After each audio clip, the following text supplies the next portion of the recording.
Hello and welcome to Is This England, a show where we talk about old England games and ask just how England was this. We're taking a trip back to 2003, where England hosts Australia for the first time in an international football fixture. Can Australia carry on their sporting dominance over England, or can Sven's England put the Socceroos in their place?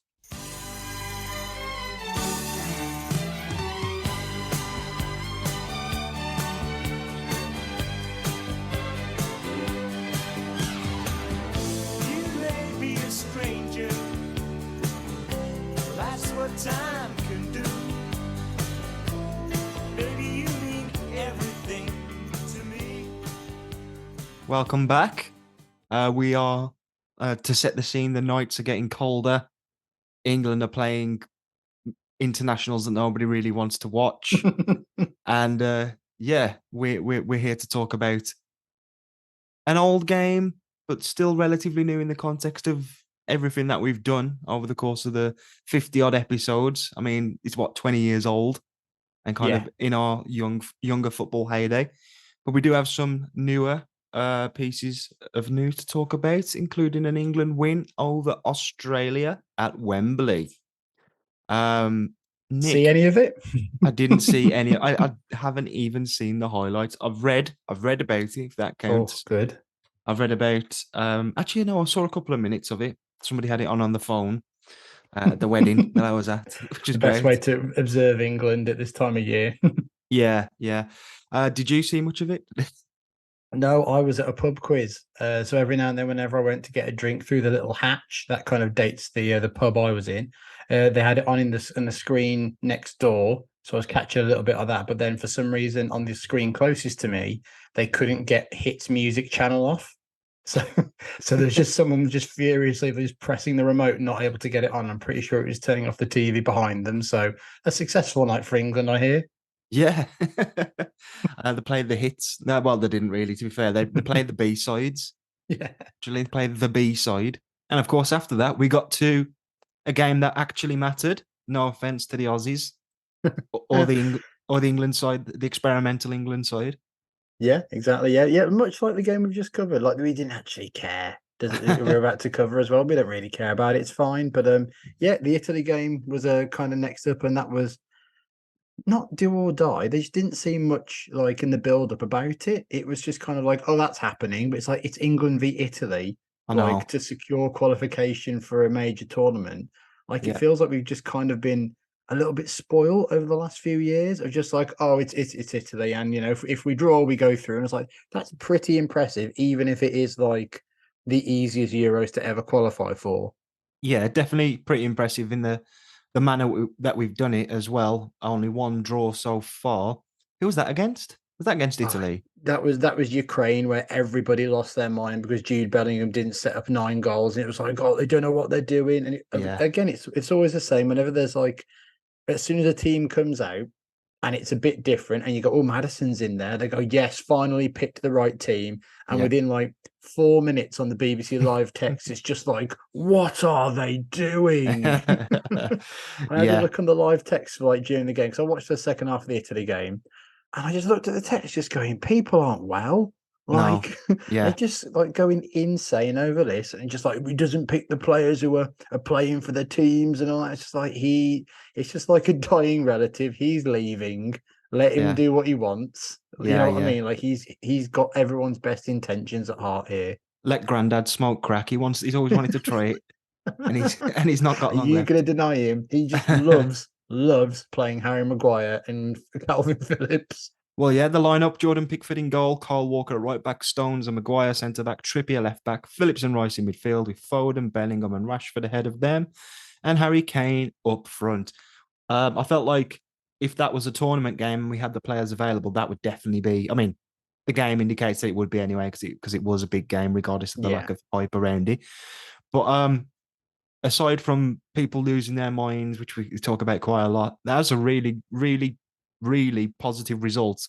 And I only watched the highlights, but Christ, the way we took some of the goals, some of the play, especially from one yeah, man. yeah. One man, our Jude. I, Yeah, just brilliant. I'd say two men because I thought Kane looked absolutely like his finish for the his second goal. was Mm. brilliant. Well, and all the work around it. It's Yeah, interesting, isn't it, to have Bellingham and Kane, probably our two best players. I think that's fair enough to say, playing yeah. abroad. So we do only get to see them in an England shirt unless you watch foreign football. Which no one does, and it's kind of impossible to do now because who knows what it's on anymore? It's just Yeah. like you just don't know, do you? But it's just kind of made me think over the last few days of like I want to go and watch this England team because I don't Mm. know what's going to happen in terms of the Euros, and I'm not going to be able to get tickets. So it's like, do I really want to go out there just for a few days to not watch a game or atmosphere? And I'm just like, you know what? When am I going to be able to watch Jude Bellingham live?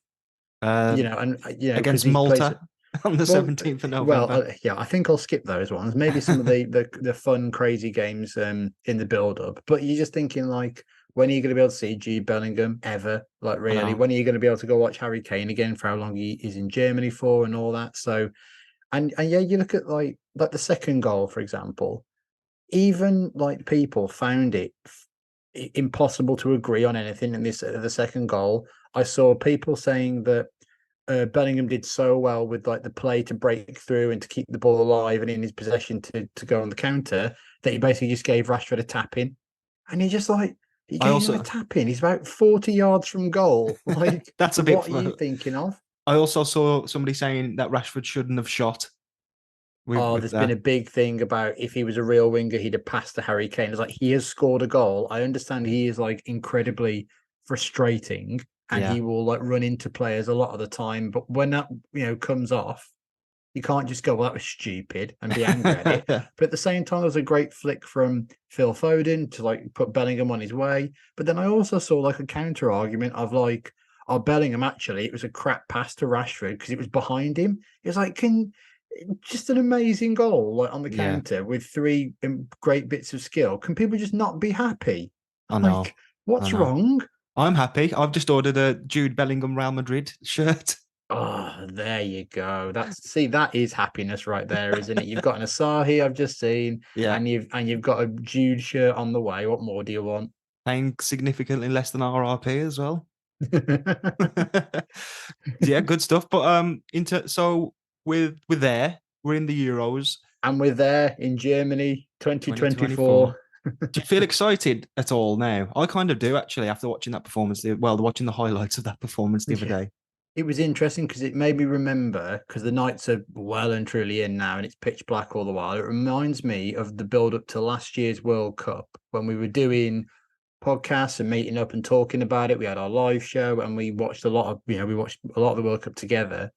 And it just made me kind of go, a tournament. I Yeah, miss a tournament, even though it was a year ago. Kind of, all yeah. right, a summer tournament. This is going to be a lot of fun. And I think I'm really I already Googled when are the fixtures out? Like, when's the draw made? I've just googled it. Yeah, Yeah, 2nd of December. exactly. It's at like fucking 6 o'clock at night, and there's a Premier League game that night as well, like that day as well. It's just like, for God's sakes, can you not just do it on like a Friday when no one's got anything on like a like 7 o'clock or something? Think that is a Friday. Anyway, yeah. One last question on that. Really, the two games that remain. What do we expect? It's hard to expect much in terms of it's a bit of an unknown. But we have two actual qualifiers to play, and there's Hmm. nothing in it for us. So do you think it'll be because he does need to solidify? Maybe he doesn't need to solidify an 11. I don't know if he's going to go. I'm going to give Callum Wilson a try. James Ward-Prowse is going to get a start. Hmm. Or whether he's going to go, let's think of what my best 11 is and try and give them a couple of games together. But that seems a bit wasteful. I think he'll just mix and match. I think that's the team for a big game England are going to play. You could argue Saka gets in that side over Foden or Rashford, depending on form. Probably I that's would, the rest of, yeah, for me, and it'd be then a maybe. definite starter over both. Yeah, but then again, it's you must find a place for Foden, and yeah, that's gonna come around as it does every tournament as well. Yeah. But then maybe Luke Shaw will come back in, or Chilwell over Trippier. But you don't doubt Trippier at left back is seen as a bit of a bloody Southgate, but okay, he's done great every time he plays there. How But many of so the? like, Go on, sorry. no, I'm just gonna say, so you've got all that, but there will be things that they have to sort out before the tournament. And maybe, with people like Maguire and Phillips, if they don't get moves in January, it's kind of another chance to just give them minutes. Yeah. and build them up to the tournament of like, well, you're not going to play for your club that much on paper.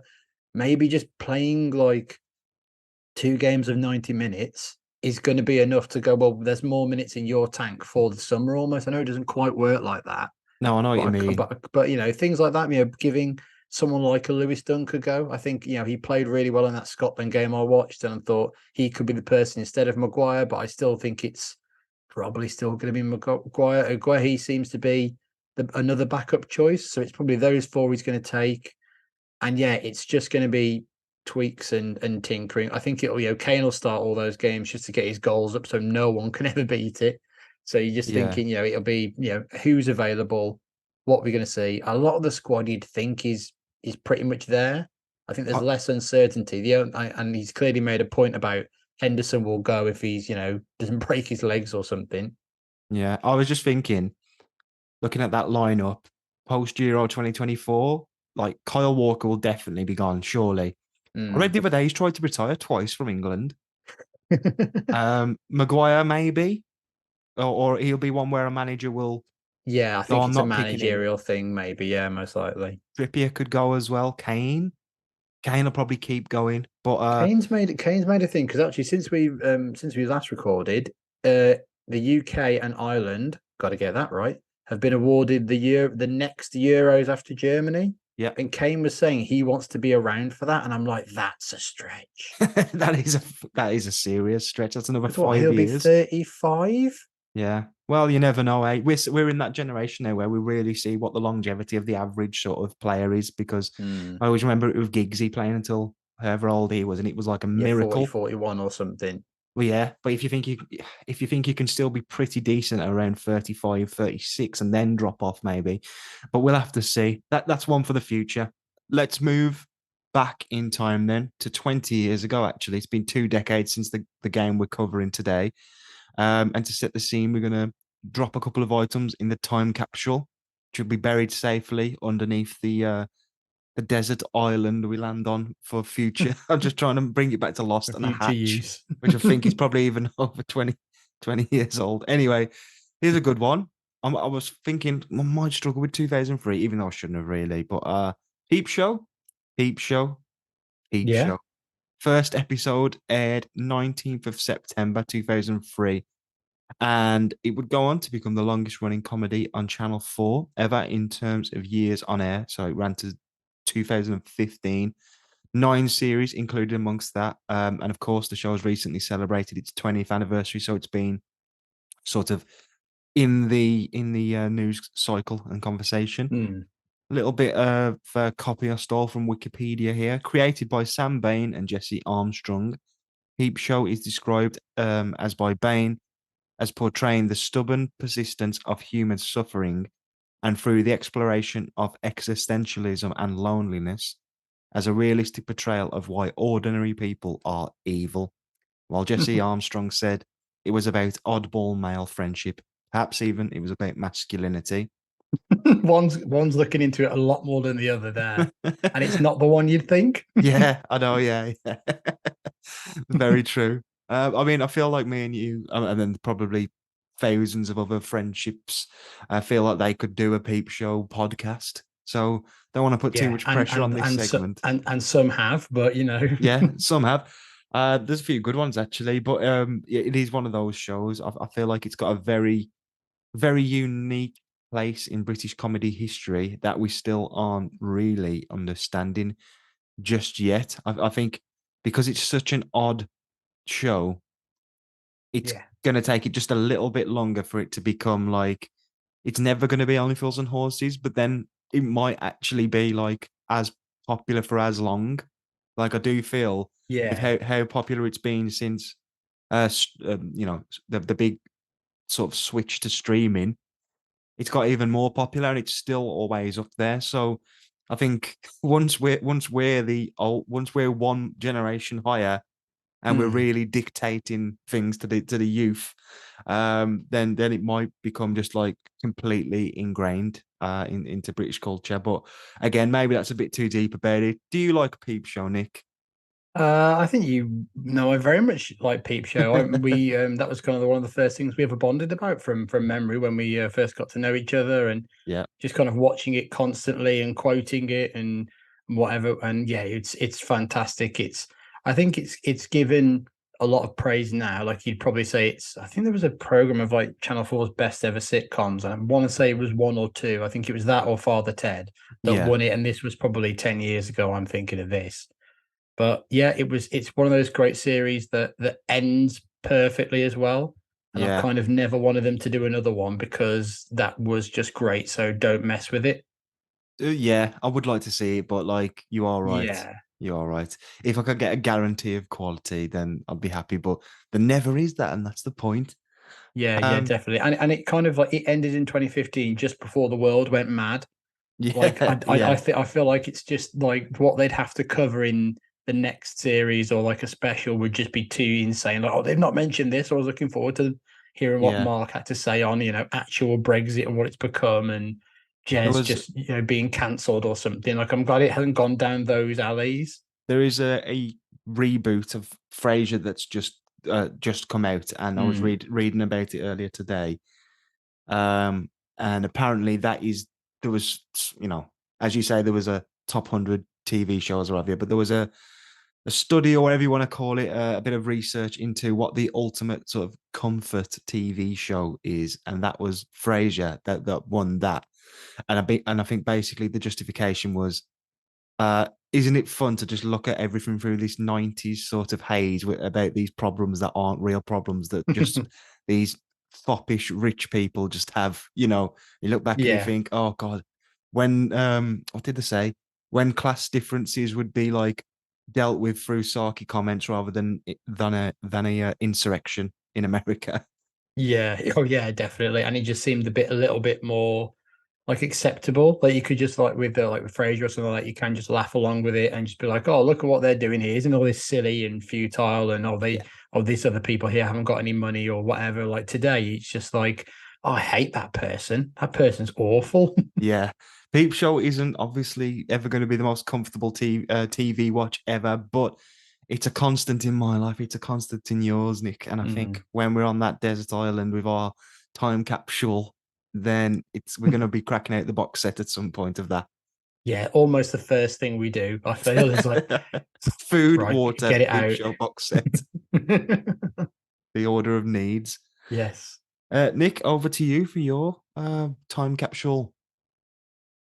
Yeah. My time capsule is I wanted to go back to 2003 for me, and this whole episode we're going to do here is obviously based on a game that happened in this year. So, and this year is like, I was at school and younger and whatever. So I'm just starting to actually appreciate a lot of other things of like watching football, listening to music, going to gigs, all this other kind of thing. So, and I was just like, right, what's the most 2003 thing I can find?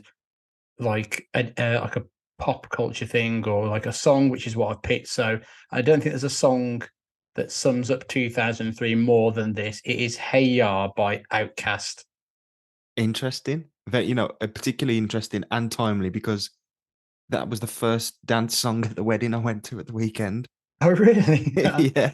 There you go. See, it's perfectly in this lovely slot of nostalgia, isn't it? Yeah, such a great song, such a great song. Yeah, Um, I can't believe it's just a bit of nice synergy there, 20 years ago as well. I know. Yeah, so do you have any story? What was the one you put Niles Barkley in recently where Yes. uh does this coincide with any streaming or platform sort of that you can link it to? Well, again, streaming wasn't really a thing around this point here for 2003, but it kind of just looking at the song itself as well. It is one of the greatest pop songs ever written for me, but at the same time, it was just everywhere. It was just one of the biggest things ever, and it always used to just seem to be on the radio or the music TV channels or something Yeah, like that. And then that kind of really does date it when you go, oh yeah, just flicking on a music channel because you were bored. I think that's the one. I think it's the Yeah. music channels, definitely. Yeah, I can't remember. I can kind of vaguely picture the video, but I can't remember too much about it. It wasn't much of a narrative. It was just like a performance. I think it was kind of just a performance by by the band. Well, more by Andre 3000. Really, I think he plays almost every character in in like the music video of the band, and it's just kind of them playing the song, but just it's so energetic and quick cuts all the time to different instruments and dances, and because the song is quite interactive in itself, Yeah. because Yeah, it's of like course. lots Yeah. of like staged moves almost that you should be doing that everyone does kind of know and would pull out at a party or something like that and knows every single word to it. And it just seemed like it was everywhere. Like back in the day, it was just like, for some reason in my head, it was like played at school. Like you Yeah. just walk through the corridor and someone has got it on their phone, even though that may not even be possible yet. I don't know. Maybe a monophonic ringtone of it where you just Oh, literally type yeah. in the notes, note by note. Yeah. Much else to say on Hey Ya? I just wanted to say a little bit about what Andre 3000 himself said about it. He said the song was about whether couples should stay together just for tradition, in saying that I think it's more important to be happy than to meet up with the world's expectations of what a relationship should be. This is a celebration of how men and women relate to each other in the 2000s. So just kind of saying, yeah, this is just what we are. If we don't want to be together, we're not going to be together. Take that, granddad. And all this kind of newfangled way of looking at Yeah. love. It's just like okay, that's interesting. Probably wouldn't have thought that, like thinking about the song. I'm just thinking of Mark and Sophie from Peep Show. I mean, they definitely stayed together just to satisfy others, didn't they? They stayed together for about For a bit. 3 seconds and Yeah. then immediately got divorced, basically. So I've got a quote there. So what if I don't really love her? Charles didn't really love Diana, and they were all right, sort Yeah, of. absolutely. You be Charles and I'll be your Camilla. No, no, I'll be Charles and you be my Camilla. There you go, the Johnson as well. Classic, classic. Well, as is Hey Ya, I think the time capsule very strong in 2003, a year which we probably haven't visited before. No, I think we've done 2 games from 2002, and I think we're going to revisit this particular year another couple of times over the next little period too. So may have to try and rummage around and find something else as well. You can't put Peep Show in again. Oh, I'll find a way. There'll be something. So why are we looking at this game? In case nobody has clocked it from our introduction and the fact that we keep talking about Australia, it's England versus Australia. From where are we looking? 12th of February 2003. In my mind, I've kind of wanted to do this before, simply because of a very notable debut, just in terms of the name of the debut, Yeah. not so much the performance. And it's one of those that are seared into my memory. I didn't get a chance to actually deep dive the broadcasting details like we do sometimes, but Yeah. I remember watching highlights from this and I felt like it was a strange time for it to be on. Either way, it's quite strange overall. That's kind of what attracted me to it. Yeah. Would Yeah. again, you remember kind of the game and kind of what happens as well? Because it's a really memorable game. So we wanted to take this chance to take a look at it because of the recent game between England and Australia. It rarely happens. This was the first time they'd played each other on English soil as well, which was quite interesting. And you think that would have happened. But when we pick up Australia here and we'll go through it, they're really in the kind of like early stages of being a recognizable football country. They're kind of seen as a bit of a footballing joke, but when we look at the team, you go, well, why was that? Is it just because they just hadn't broken through yet? Do you think that the rivalry between England and Australia should cross over into football if the gap is so vast? Which is I'm gonna Um, look like a pillock for saying that later on, let me say. But do you know what I mean? Like yeah, it's kind of like why are you taking this? It's like, well, this isn't fair. yeah. Kind of, it's like, oh, you're claiming this win, aren't you? But trust me, Australia would do it. So I think England should do it as well if they feel that they're the ones who are superior. Like I say, because it's such a sporting rivalry, like very few others. Like when Yeah, you look at it, like you look at an England v Germany or something like that. It's only in football, and again, Germany are a bit hot and cold about it. yeah, If you look at Scotland, that's England and Scotland will be competitive in anything, but in a lot of sports they actually play together, like for Team GB. So I think this is probably what I'd say is the biggest international rivalry that I follow in terms of England. I'd say. yeah. Fair enough. And I suppose there always will be that crossover because broadly it's the same people or types of people, at least a small section of that sort of crossover. I wonder whether Brazil and San Marino have any rivalries that could translate over into football from Well, we other know Brazil sports. and Scotland do, apparently, as we found out in the Race Cup. There's a great sporting tradition between these two amazing sides, and Brazil just batter Scotland. Yeah, always good football. Always good football in those Always games. a festival of football. Let's have a look at the era then that we're in and what the festival of football that was the Premier League was offering up at that moment in time. So on the day of the game, Arsenal sit top of the Premiership by 3 points to Manchester United, who are second. Newcastle were hot on the tails of the top two with a total of 49 points. I mean, that's pretty good going by February for a relatively unfancied Newcastle side. They were closely followed by Chelsea on 48. That is prior to Roman Abramovich as well. Everton and Liverpool just behind them. A traditional sort of top six Uh, before what we know today. yeah, I think Everton was a surprise package in this season because just so little was expected of them, and just something just clicked for Moyes this season. But this was kind of like, to me, this is a lot of Newcastle are actually pretty bloody good, aren't they? Or we've got Leeds, knocking around here too. Arsenal and Man United, the top two. Liverpool of having recent success in, winning some trophies as well. And it was just I felt like that was a really fun, competitive time in the Premier League, really. And Newcastle were a big part of that through just playing crazy football constantly. It wasn't like the kamikaze football we saw under Keegan, but Robson's Newcastle were actually quite a good team to watch, and they conceded a lot. That's fair. It's Newcastle, but they were still they felt like a bit more behind it. Yeah, yeah. Looking at the Prem table though, Chelsea had a goal difference of plus 21. Newcastle had a goal difference of plus 10. So I'd be interested to see what Chelsea were like as well. But like you say, overall, I like that. That's a good competitive league.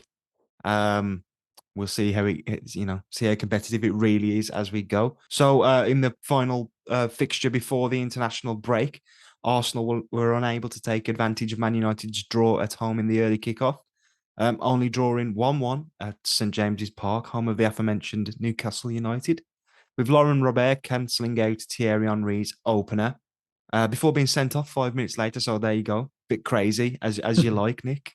Yeah, it really is. And is there a more 2003 footballer than Lauren Robert? No, Just I know what you mean. beautiful.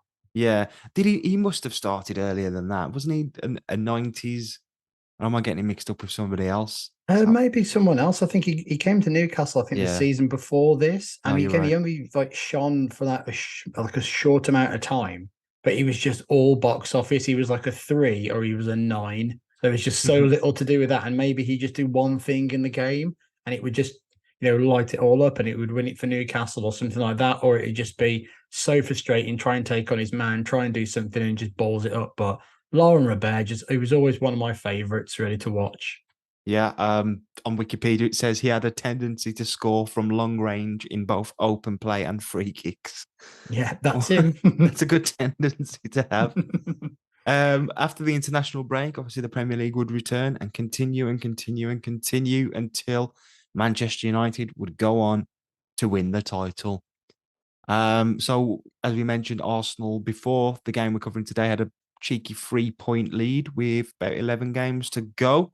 Manchester United dragged themselves back into it and ahead.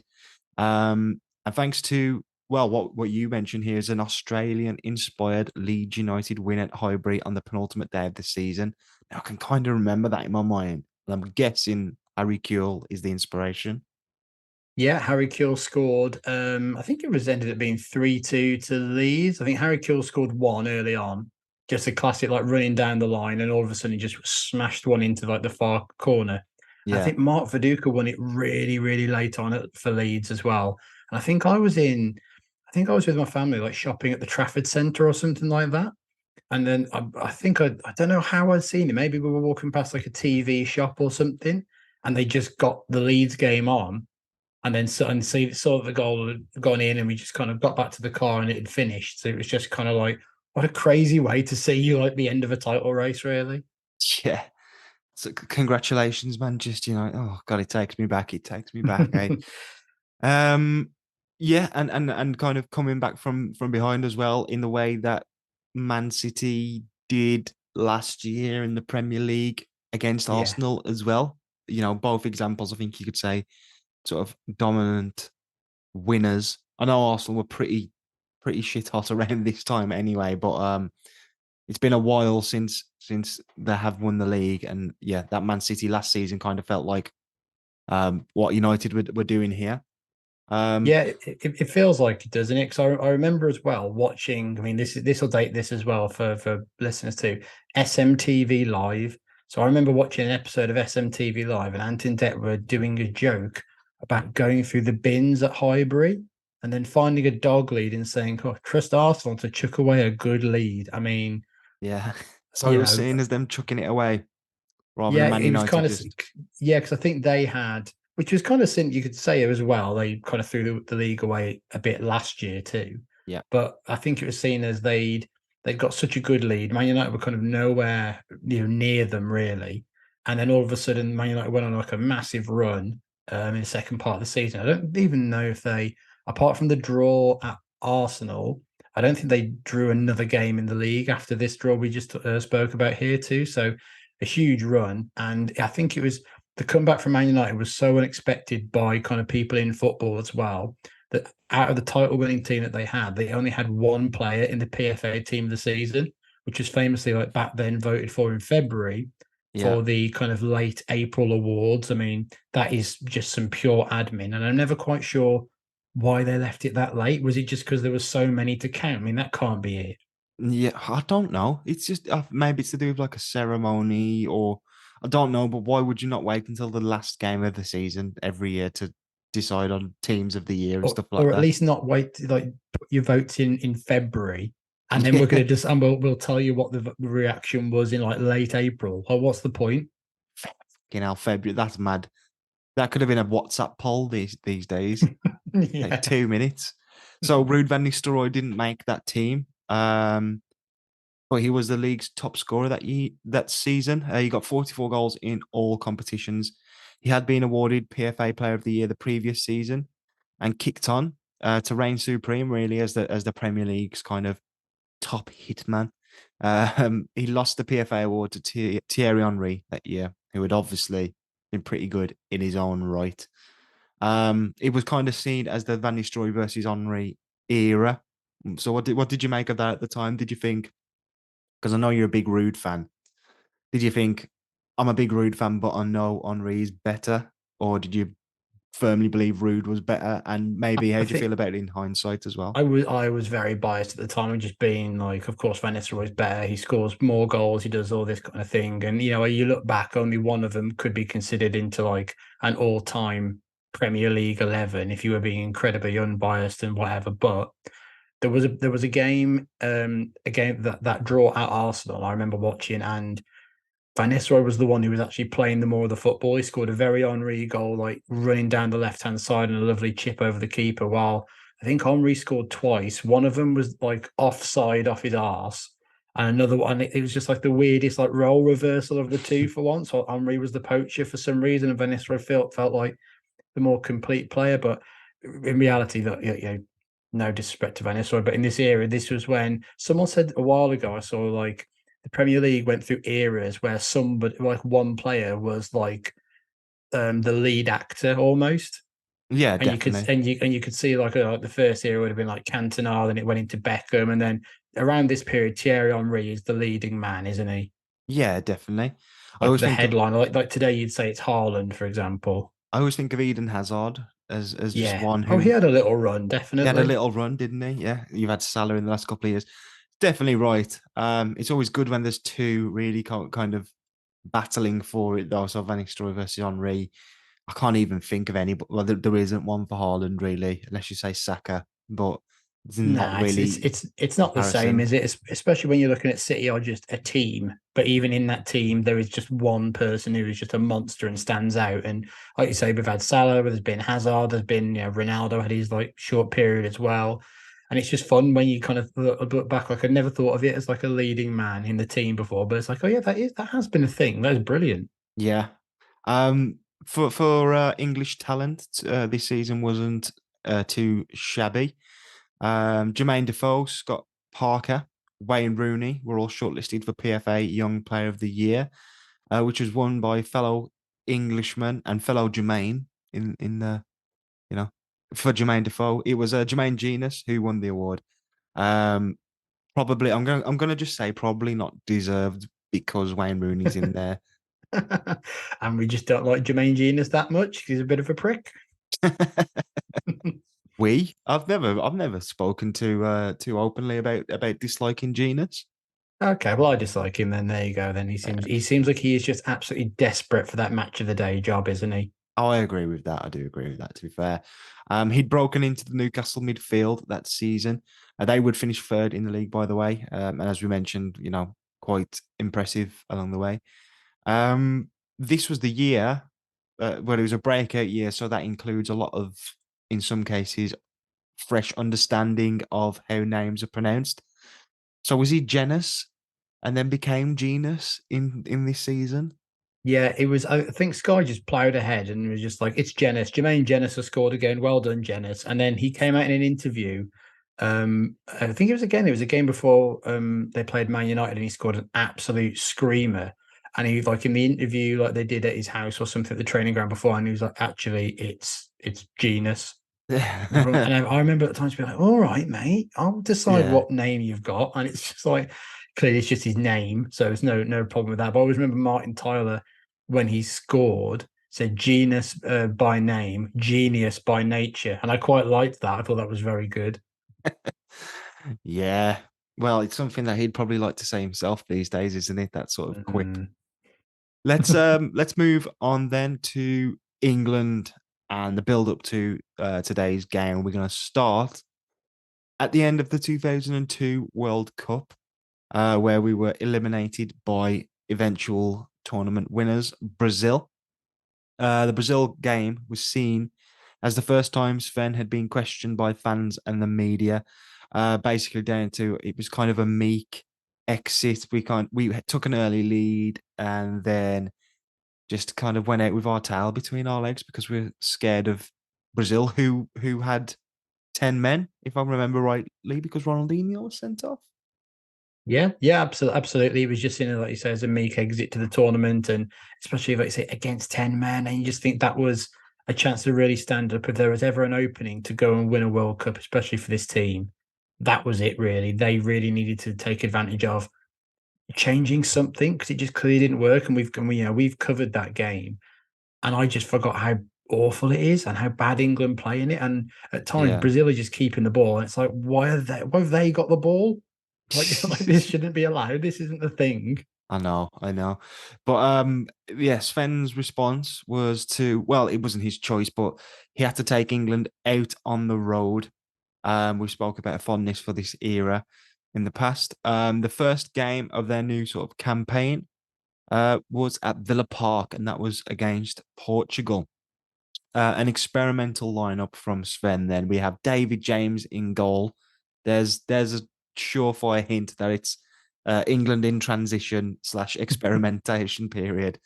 You have Danny Mills at right back, obviously still buzzing off his solid performances at the World Cup. Rio Ferdinand and Gareth Southgate in the centre back positions with Ashley Cole at left back. Midfield, Lee Bowyer, Nicky Butt, Stephen Gerrard, Emil Heskey on the left with Michael Owen and Alan Smith up front. Now, that's a strange one, but Alan Smith scores the first goal in that game to give England a 1-0 lead, following a move started by David James throwing the ball from inside his own penalty area to the halfway line. The move ended with Lee Bowyer crossing in for Smith, who was his Leeds teammate at the time, actually, to head home. Lee Bowyer playing for England at this point. Sven, I thought you had more class. What's wrong with Lebo? Yeah, clearly.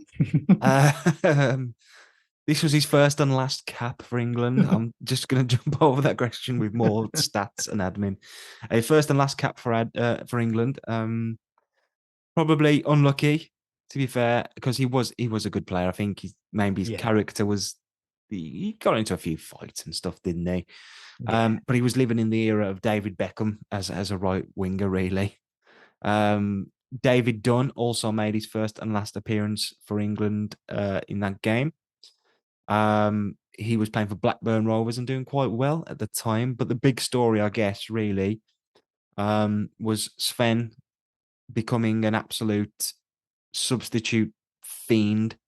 He made 4 at half time, taking off Danny Mills, Ashley Cole, Stephen Gerrard, and Rio Ferdinand. But Owen Hargreaves, Jonathan Woodgate, David Dunn, and Wayne Bridge he'd make a further 3 at the 62-minute mark, with Lee Bowyer, Nicky Butt, and Michael Owen going off for Trevor Sinclair, Danny Murphy, and Joe Cole. The disrupted England side couldn't hold on and conceded from a corner to a Costinha goal with 11 minutes to go, and the game would be a draw, a 1-1 draw at that. So that is what you're getting in this new era of Sven. It is a lot of a lot of changes, experimentation, and England on the road. Yeah, I mean, is it kind of like a case where I mean, we'll definitely get into it, but like, look at these, how many subs they're making. But even, Portugal themselves make 8 changes at half time, 11 during the game. So it's kind of like, all right, this is just the sub era of England, isn't it? Kind of like, is this the first time of everyone's getting a cap? Like they seemed a lot harder to kind of keep at one point. Point. I mean, I'm saying Sven's a sub lover. Yeah, you're right. Portugal made 11 subs.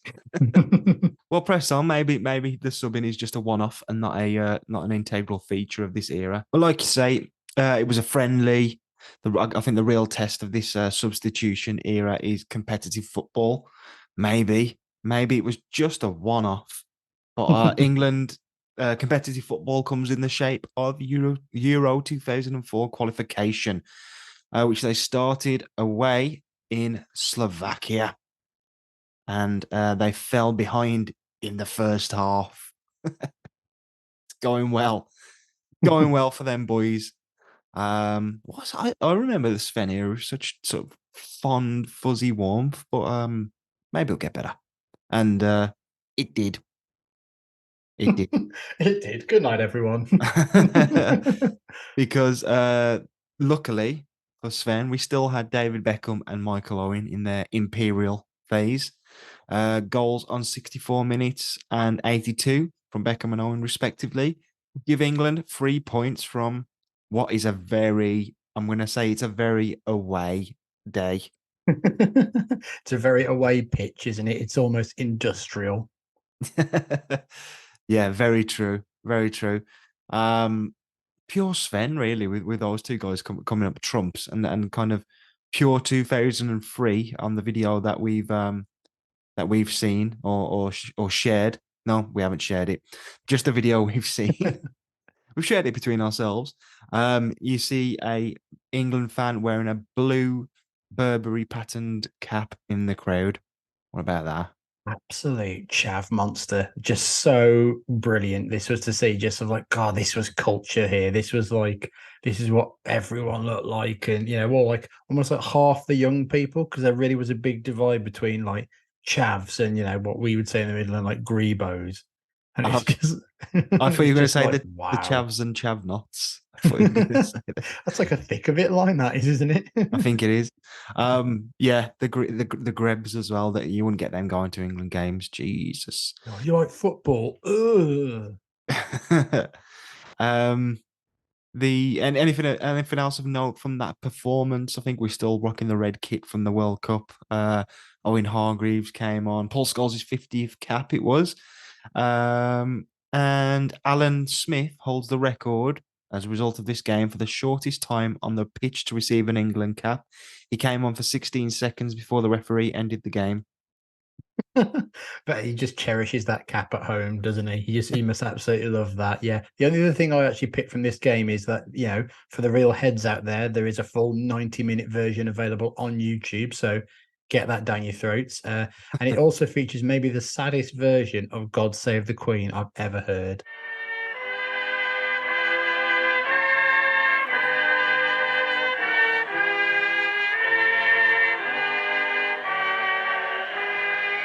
Slovakia to kick Yeah. off.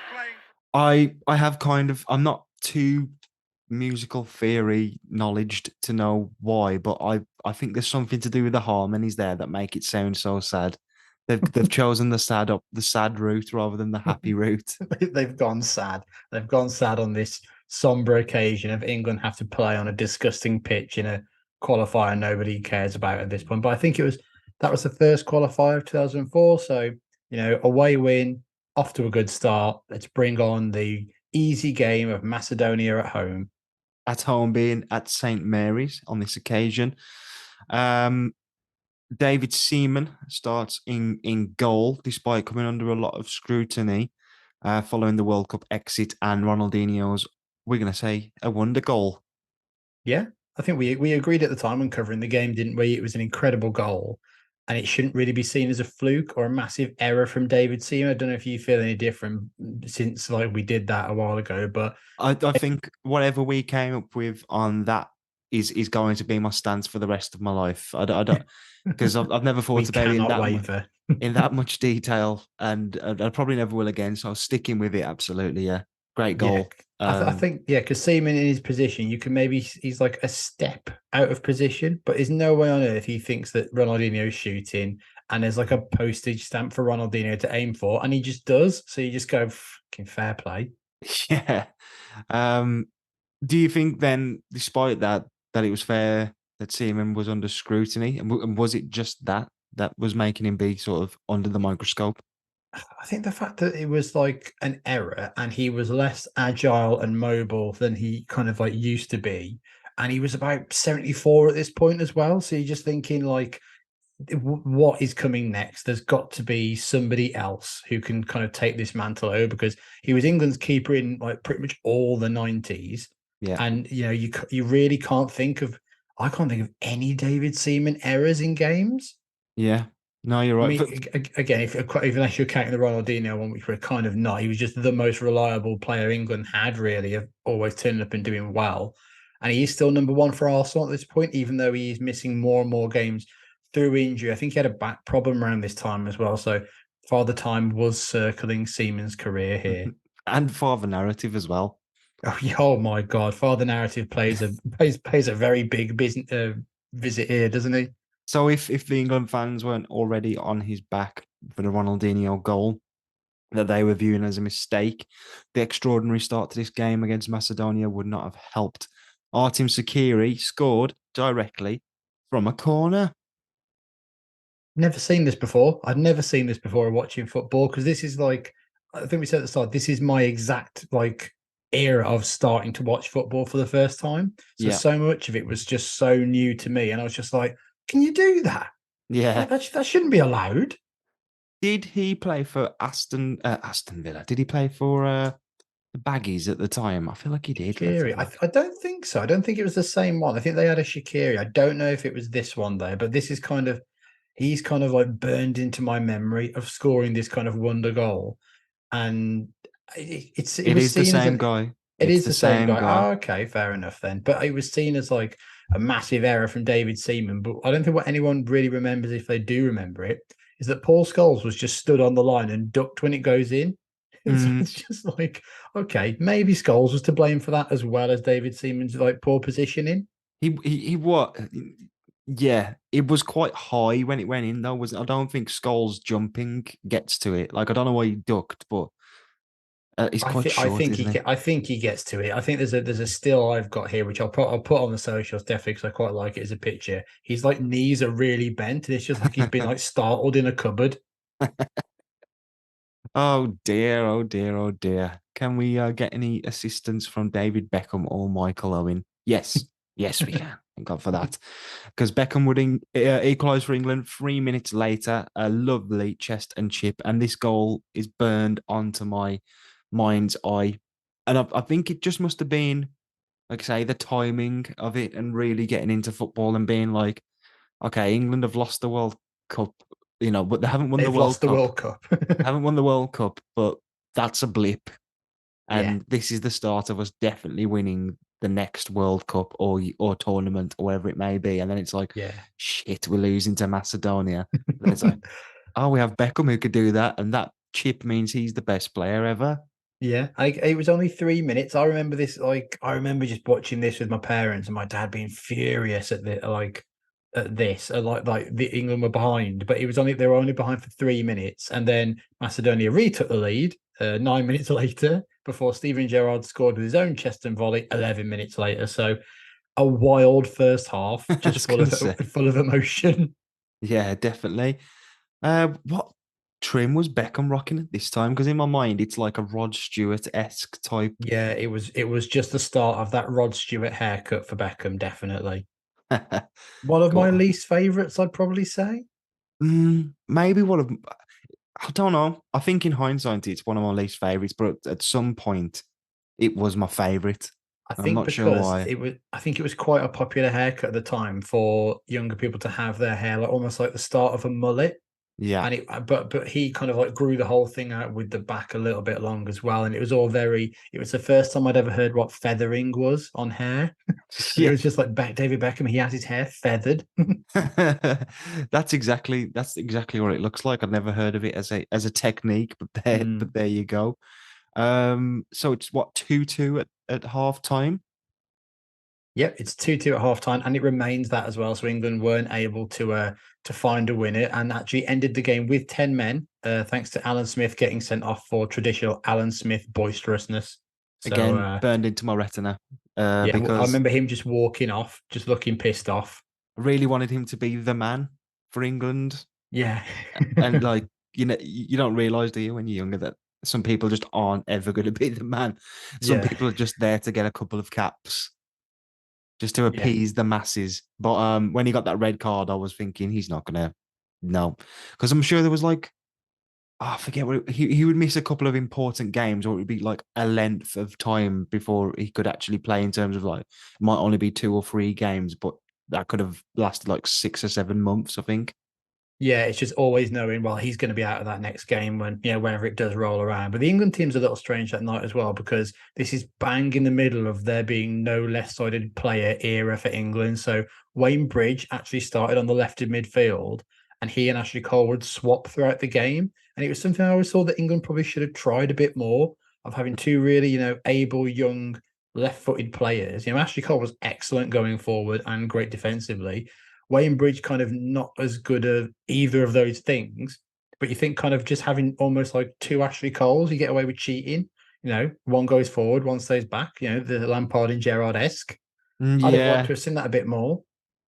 yeah. I'm not sure about it. It's the case of like, I guess I would like to have seen it a bit more, but in terms of like big tournament games, you wouldn't want to take Ashley Cole away from that left back spot against Brazil or Portugal Mm. or somebody like that. It's just because there's so few players who can play on that left-hand side for England. Almost kind of like there's enough that you would take a few to the tournament, but none of them where you could kind of go, well, he'll play every game because Yeah. they're just not good enough. Like Kieran Dyer pops up quite a lot. And like you said earlier, Emil Heskey played on the left quite a lot for England too. And you wouldn't say either of them really did well there for England. So, Wayne Bridge, a bit of a chance, but not given much. And I can tell you what, I was angry after this game. This is kind of like, I remember being like, however old I was, furious. I think I'd have been 12. No, I'd have been 14, I think. I remember texting my uncle the next day and he was like, what do you think of the England game? And I was like, David Seaman should have his stupid ponytail ripped off and burned and he should never play football again. Just like such a fucking child over like a thing that was Yeah. just like he just didn't do well in the Well, game. you know, you got Sven's ear, I think, because that was David Seaman's last ever England cap. It was, yeah, he's out. He's out. I mean, I don't think they would have said you're out forever at that point. It just so happened to kind of just so happened to be the case. Yeah, I think it was just like, yeah, we'll see what happens. And in reality, yeah, this is like this has already gone on too long. This media story of David Seaman, he's bad at keeping out wonder chip goals. Yeah, yeah. even in like there's an Arsenal game in like a cup final where that Naeem scored from it's the halfway line they say, but it's nowhere Yeah. near that really. But it's a stupid goal. Like in what world are you even trying that shot there? But he's got like 3 examples of him being done like that, just lying on his ass in the back of a goal. That's a bad weakness to have as a keeper, and it just shoot from anywhere and it'll go in. Just Not anything, even. anything that's like a normal shot of football, he's pretty good with. But if you just try something that's definitely never going to go in, it will. Yeah, it's just like some sort of weird superpower against you, like a special move that you're weak against. Exactly. England are left then with work to do in their group to qualify for Euro 2004. And the draw is kind of a bit of a setback, points wise and I guess emotionally. They were drawn in the same qualifying group as Turkey, who had finished in third place at the 2002 World Cup. And this draw kind of meant that the two qualifiers against Turkey became huge games and games we've always wanted to cover, and I'm sure we probably will do at some point. It feels like a nice little detour for us on the Sven train. I think so. Yeah, yeah. I'd quite like to do those at some point soon. Because I think if we just kind of ride all the way through 2003, by the time the tournament comes around next year, bang, we're in year 2004. 20 years I know, since. yeah. Great. But Oh, I love those games against Turkey. They are, well, I say love, they're very violent, and we'll cover it. We'll cover it one day. But yeah, a lot of interesting times and interesting people in those games that were on television, but we'll move on. we'll move on to Australia then. I'd like to hand the baton over to you at this point because you've done a little bit of digging that goes slightly further back than the 2002 World Cup to give us a bit of a rundown as to where Australia are heading into today's game. Yeah, absolutely. Australia, the first time we've covered them on the podcast, I thought I'd do a little bit of digging. Australia's Football Federation was founded in 1961, about 4 years after Australia, the country, was discovered from my research. That that The seems that seems wrong.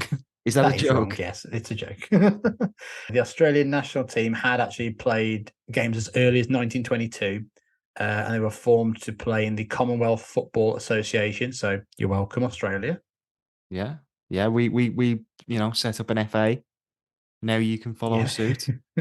Not quite a spite FA by Scotland, but they kind of just set up one of just Commonwealth FA. So there you go.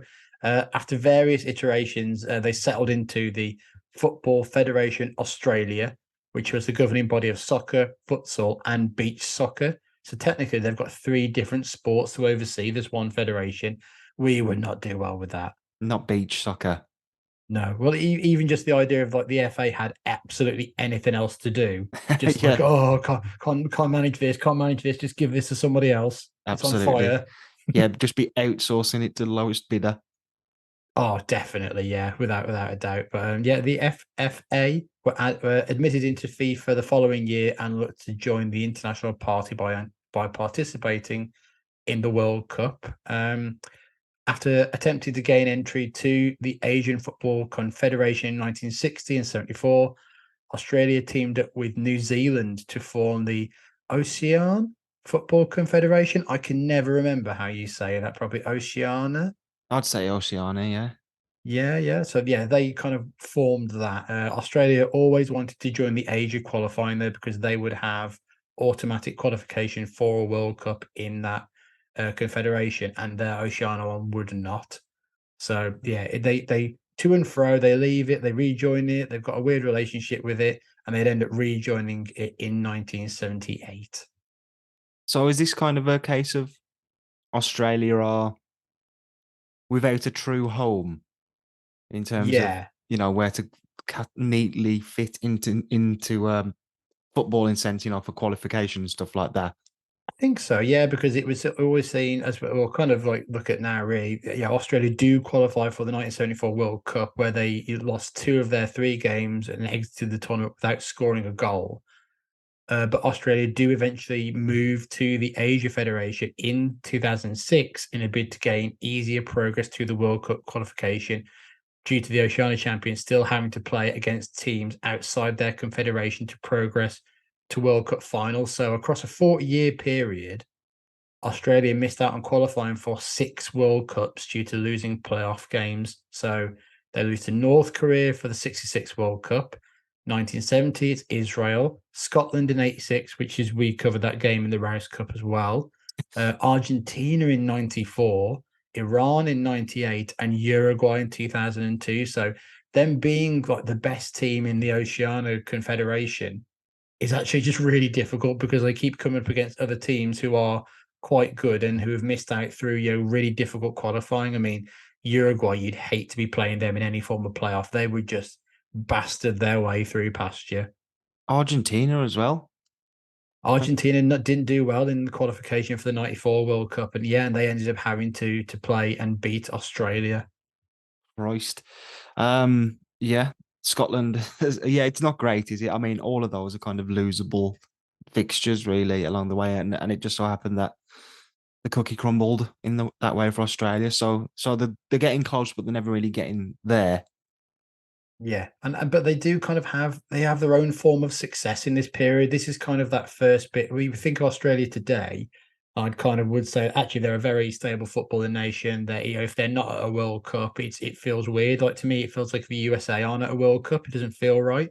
Yeah, Back then, it was just kind of like, oh, Australia, they've got a few good players, and for some reason, they always loved playing in the Confederations Cup, which I'll mention in a moment. But then one thing they do they have the Australian Bicentennial Gold Cup in 1998, where they actually beat holding world champions 1988 Argentina 4-1. They win that game. good on them. That's a good result, and a bicentennial as well. Yeah, always nice to see one of those. Our second bicentennial. Who'd have thought that? We love a bicentennial, and is this Australia? If you're listening, the gauntlet has been thrown down for you to cover not just your lovely 4-1 victory over Argentina in the Bicentenary Gold Cup, but cover the lot. You know, Saudi Arabia, they're in there. That must have been a good game, a 3-0 win, I think. I actually think. Oh no, yeah, there's a 2-0 loss to Brazil in the final. It's about Yeah, that. this is a big theme for Australian football. They just keep losing to Brazil. The goal scorers actually in this game were Romario and Muller. We covered obviously Muller in the Rouse Recently. Cup again as well, and it's just like it all comes full circle, doesn't it? Yeah, yeah. So bicentennial aside, you know, that's a bit of a joke. Are Australia getting any closer to kind of qualification for anything, or what is kind of happening in the aftermath of that? Yeah, so they do keep playing in the Confederations Cup because they're the champions of their own federation.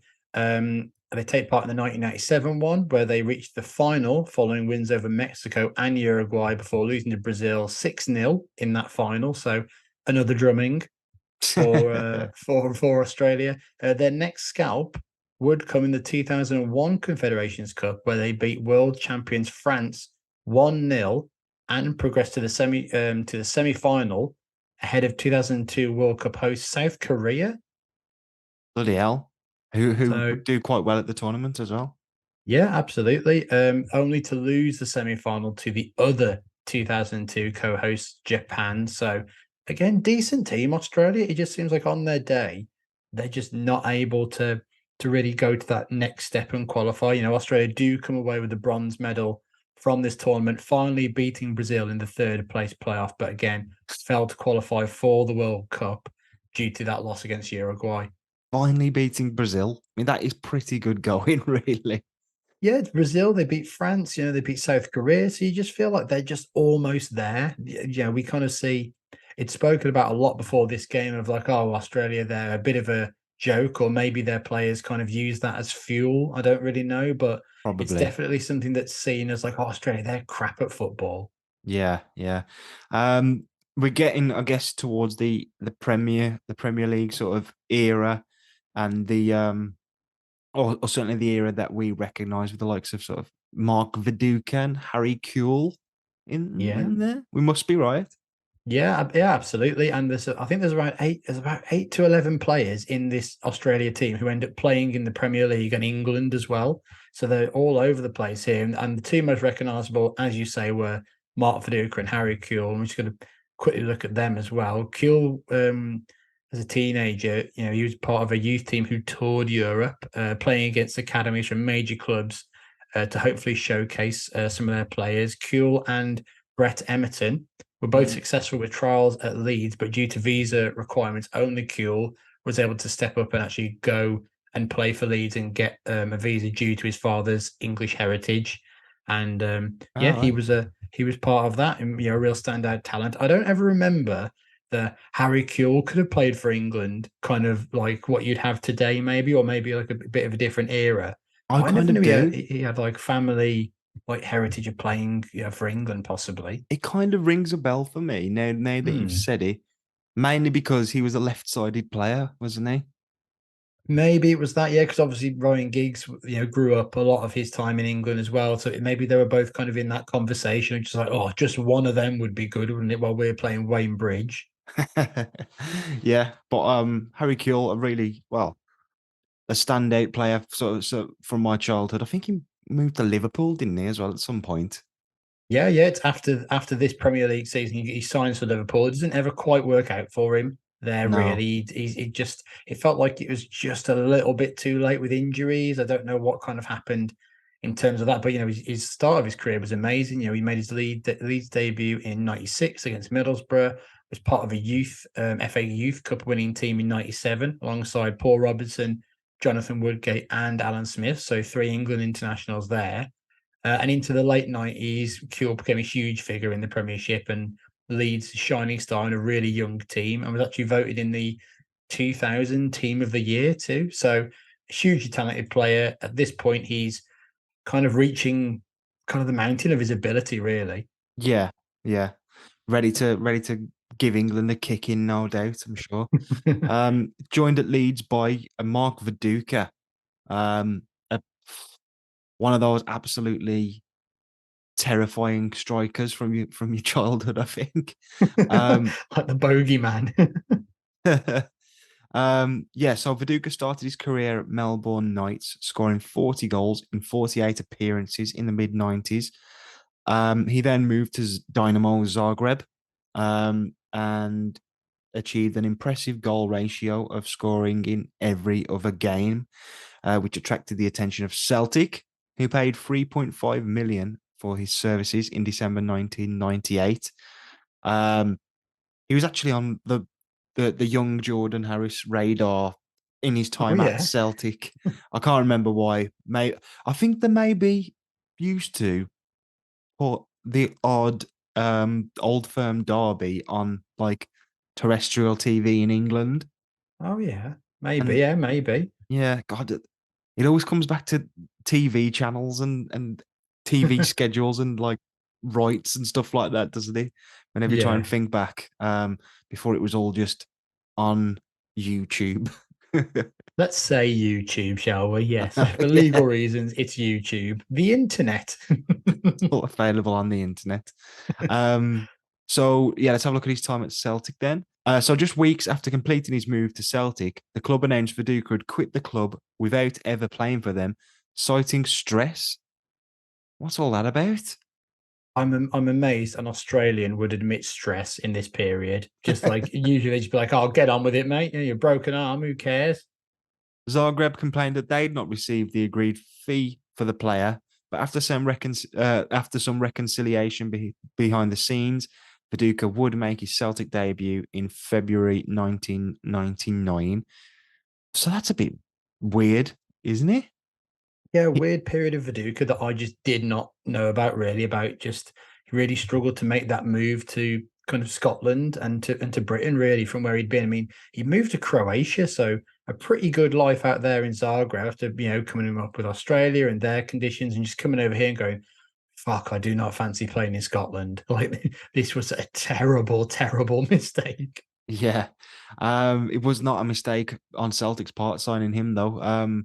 He was voted Scottish Player of the Year the following season, scoring 27 goals. That was his first full season without any stress-related time off. Um, During a defeat to a lower league Inverness Caledonian Thistle side, Viduka had an argument with assistant coach Eric Black and threw his boots in the bin, saying he wouldn't play in the second half. So emotional, kind of big highs, big sort of lows for Viduka, which kind of fits in with his footballing style almost, doesn't he? Yeah, I didn't really realize this part about him really, but as you say, quite an emotional footballer as well, really. And he was so so good to watch. But I just remember this because it is the single greatest football headline ever by a newspaper. So after Celtic lose to Inverness Caledonian Thistle, the headline in the paper is Super Cali, go ballistic, Celtic are atrocious. Just amazing. So good. So good. Yeah. Fits perfectly on the page as well. You know, it would be Yeah. really annoying if you came up with that pun and they were just like, "Ah, there's a couple of stray letters. We're gonna have to go with something shorter. And it's just like Celtic lose, something like that. Viduka angry. Yeah. Well, Celtic would eventually lose Viduka, who moved to Leeds for £6 million in July 2000, and he would then be unleashed on the Premiership. His crowning moment in the league was scoring all four of Leeds' goals in a 4-3 win over Liverpool at Ellen Road. He scored 22 goals across all competitions in his first season, and yeah, he's playing alongside fellow countryman Harry Kewell, as we mentioned earlier.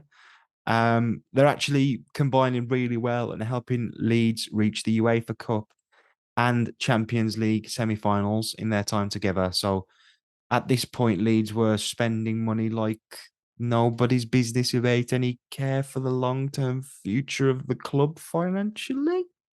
See Chelsea now. See Chelsea, yeah, different But times. I don't know if it'll go as bad for Chelsea.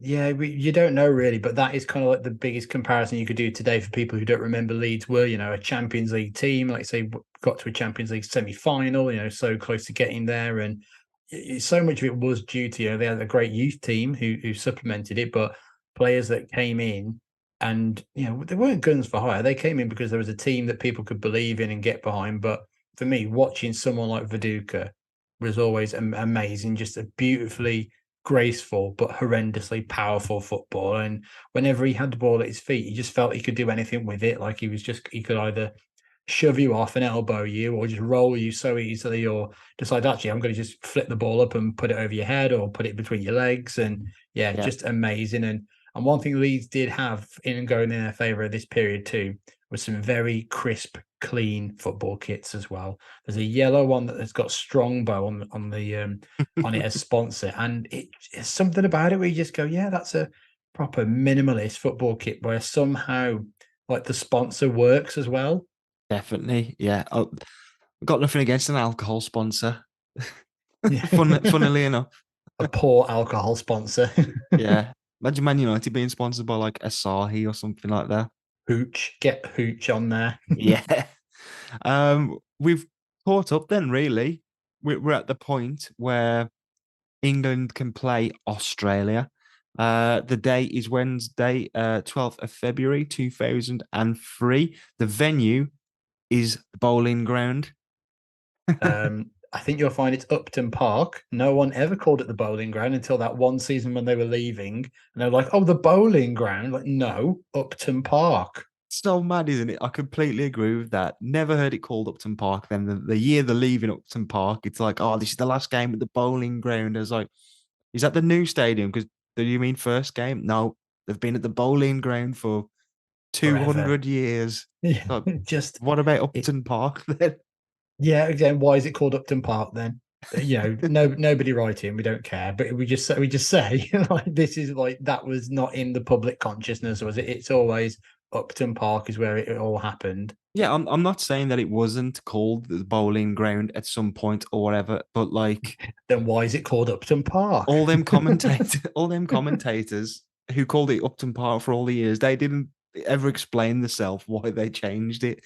Yeah, Anyway, you may as well call it Wembley for this game because it's England's home. Um, definitely. and there's a big story surrounding the game even before kickoff. The big story is that Sven Eriksson has announced he will be making 11 substitutions at halftime due to pressure from Premier League managers to not overwork their players. Making it known he would be making 11 changes at half time. Australia was seemingly happy with this news, and Harry Kewell said, I'm not, I was about to do an accent then. Absolutely not. I'm not phased by the subs at all. And in fact, I'd rather that. Those 11 players will have to get into their rhythm.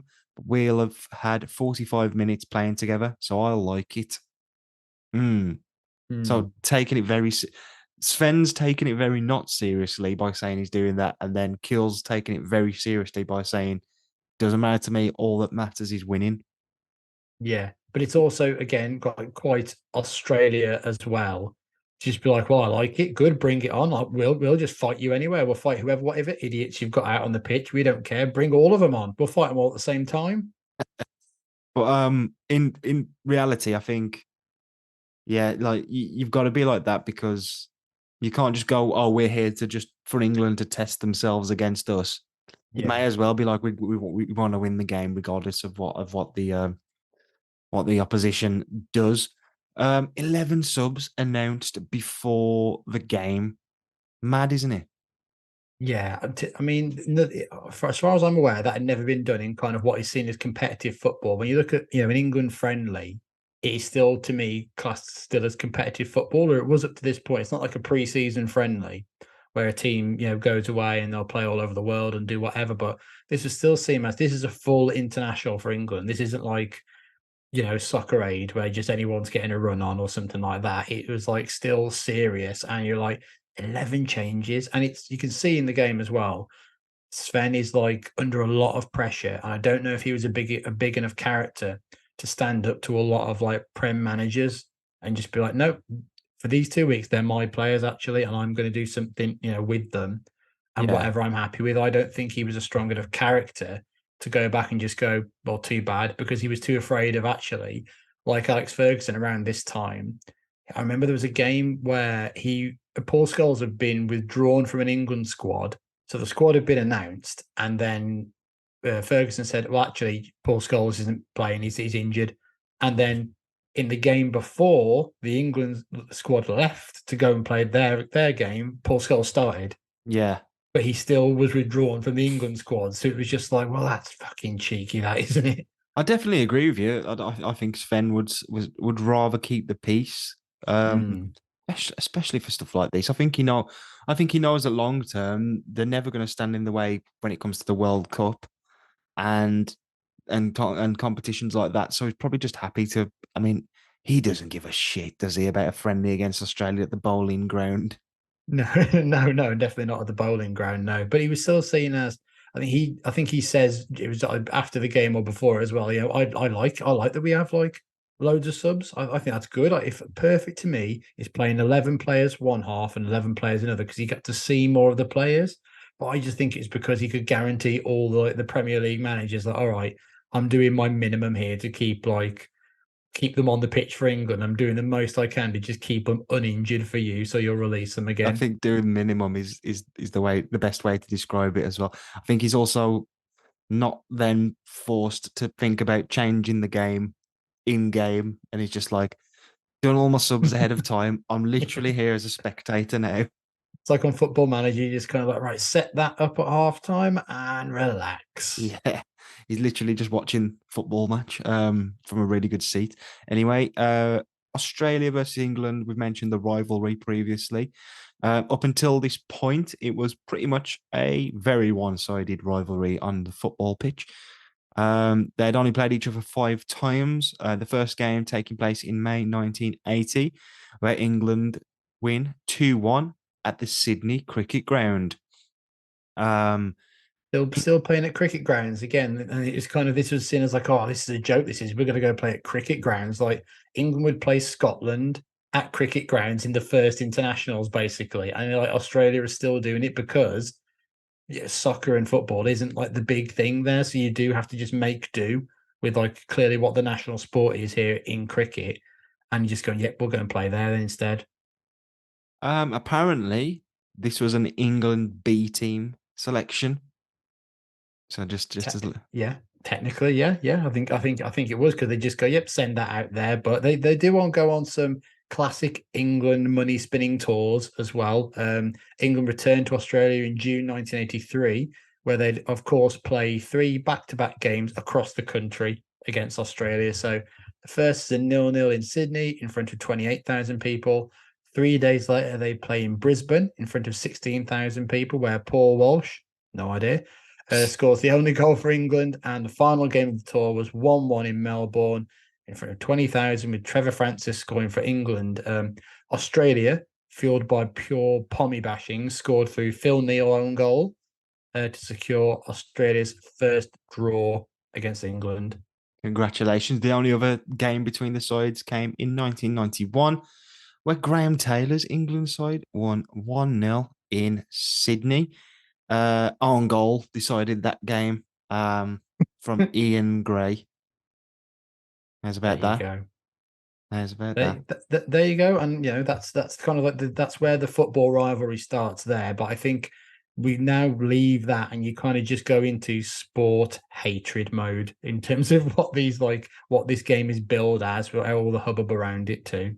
Yeah, this is what I think. This is the reason that you pick this, is to keep having digs at the Australians, and No. extend that rivalry. But they have their own kind of banter and shots to fire, don't they? From Lucas Neal. Do you want to run us through what he's saying, what his thoughts are?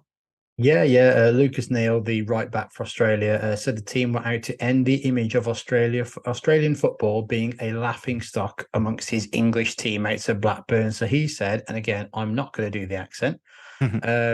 We're laughed at a bit, and I don't have enough respect as a team. There's day-to-day banter at our training ground, so it'd be good to go in and tell the English lads to be quiet. It would be nice to shut a few of those people up. So again, this is so Australian.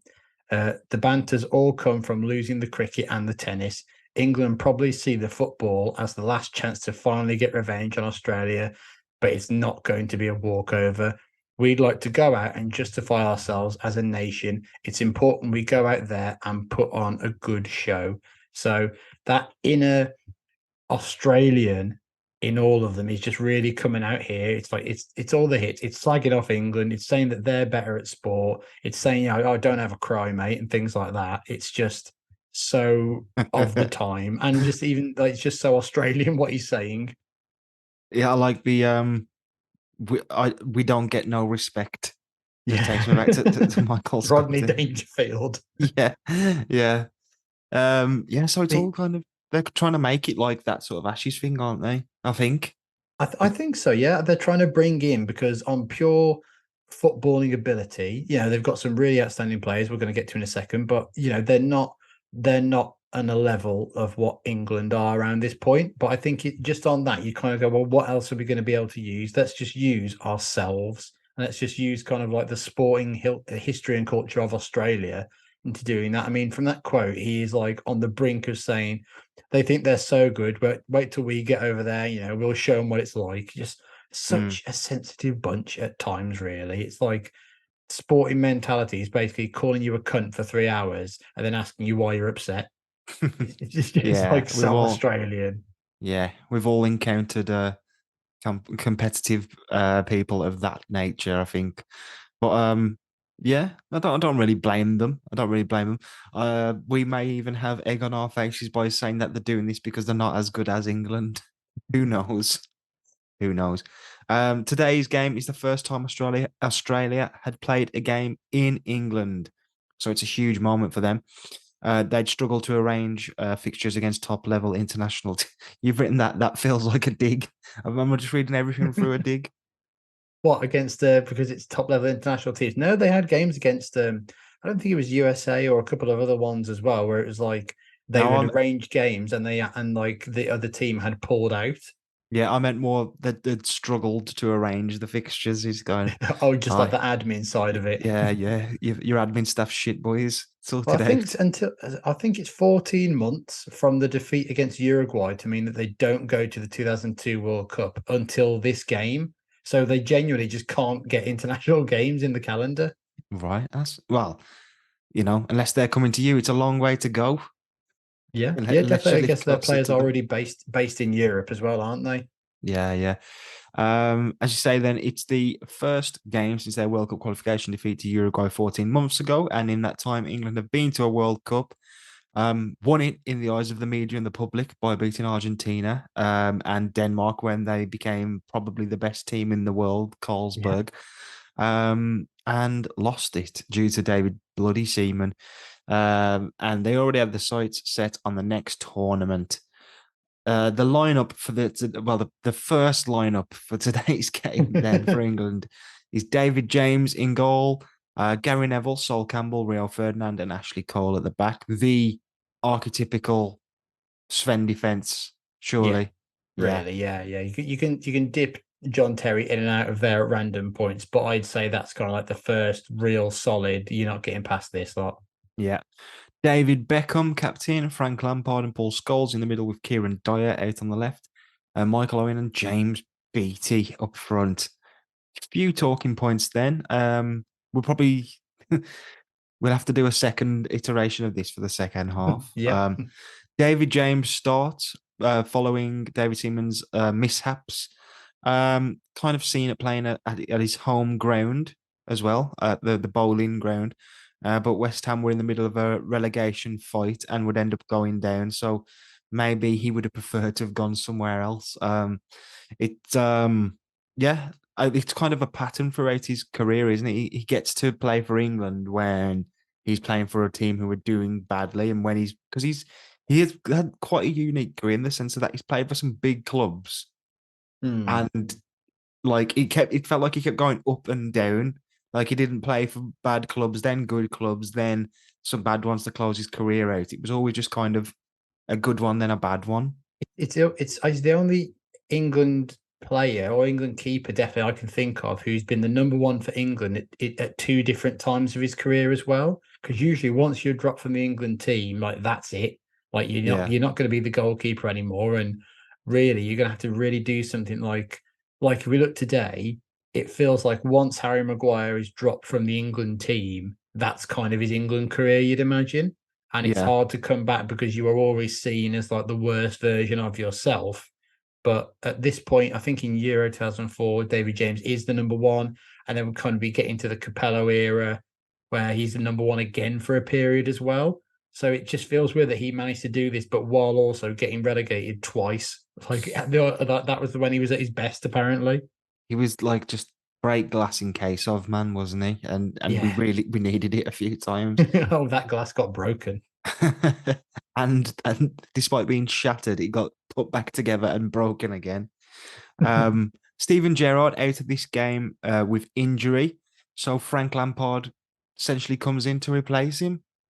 Here's about Yeah. that. Just playing one of them. Only his eighth cap for England. I definitely didn't remember Frank Lampard being this early. I thought this was there's a game coming up where I think he plays against Croatia at Portman Road, and to me that's kind of like the first game I ever remember seeing Frank Lampard play for England. But he's Mhm. clearly been knocking around for a little while here. His third start for England. Kieran Dyer at left midfield.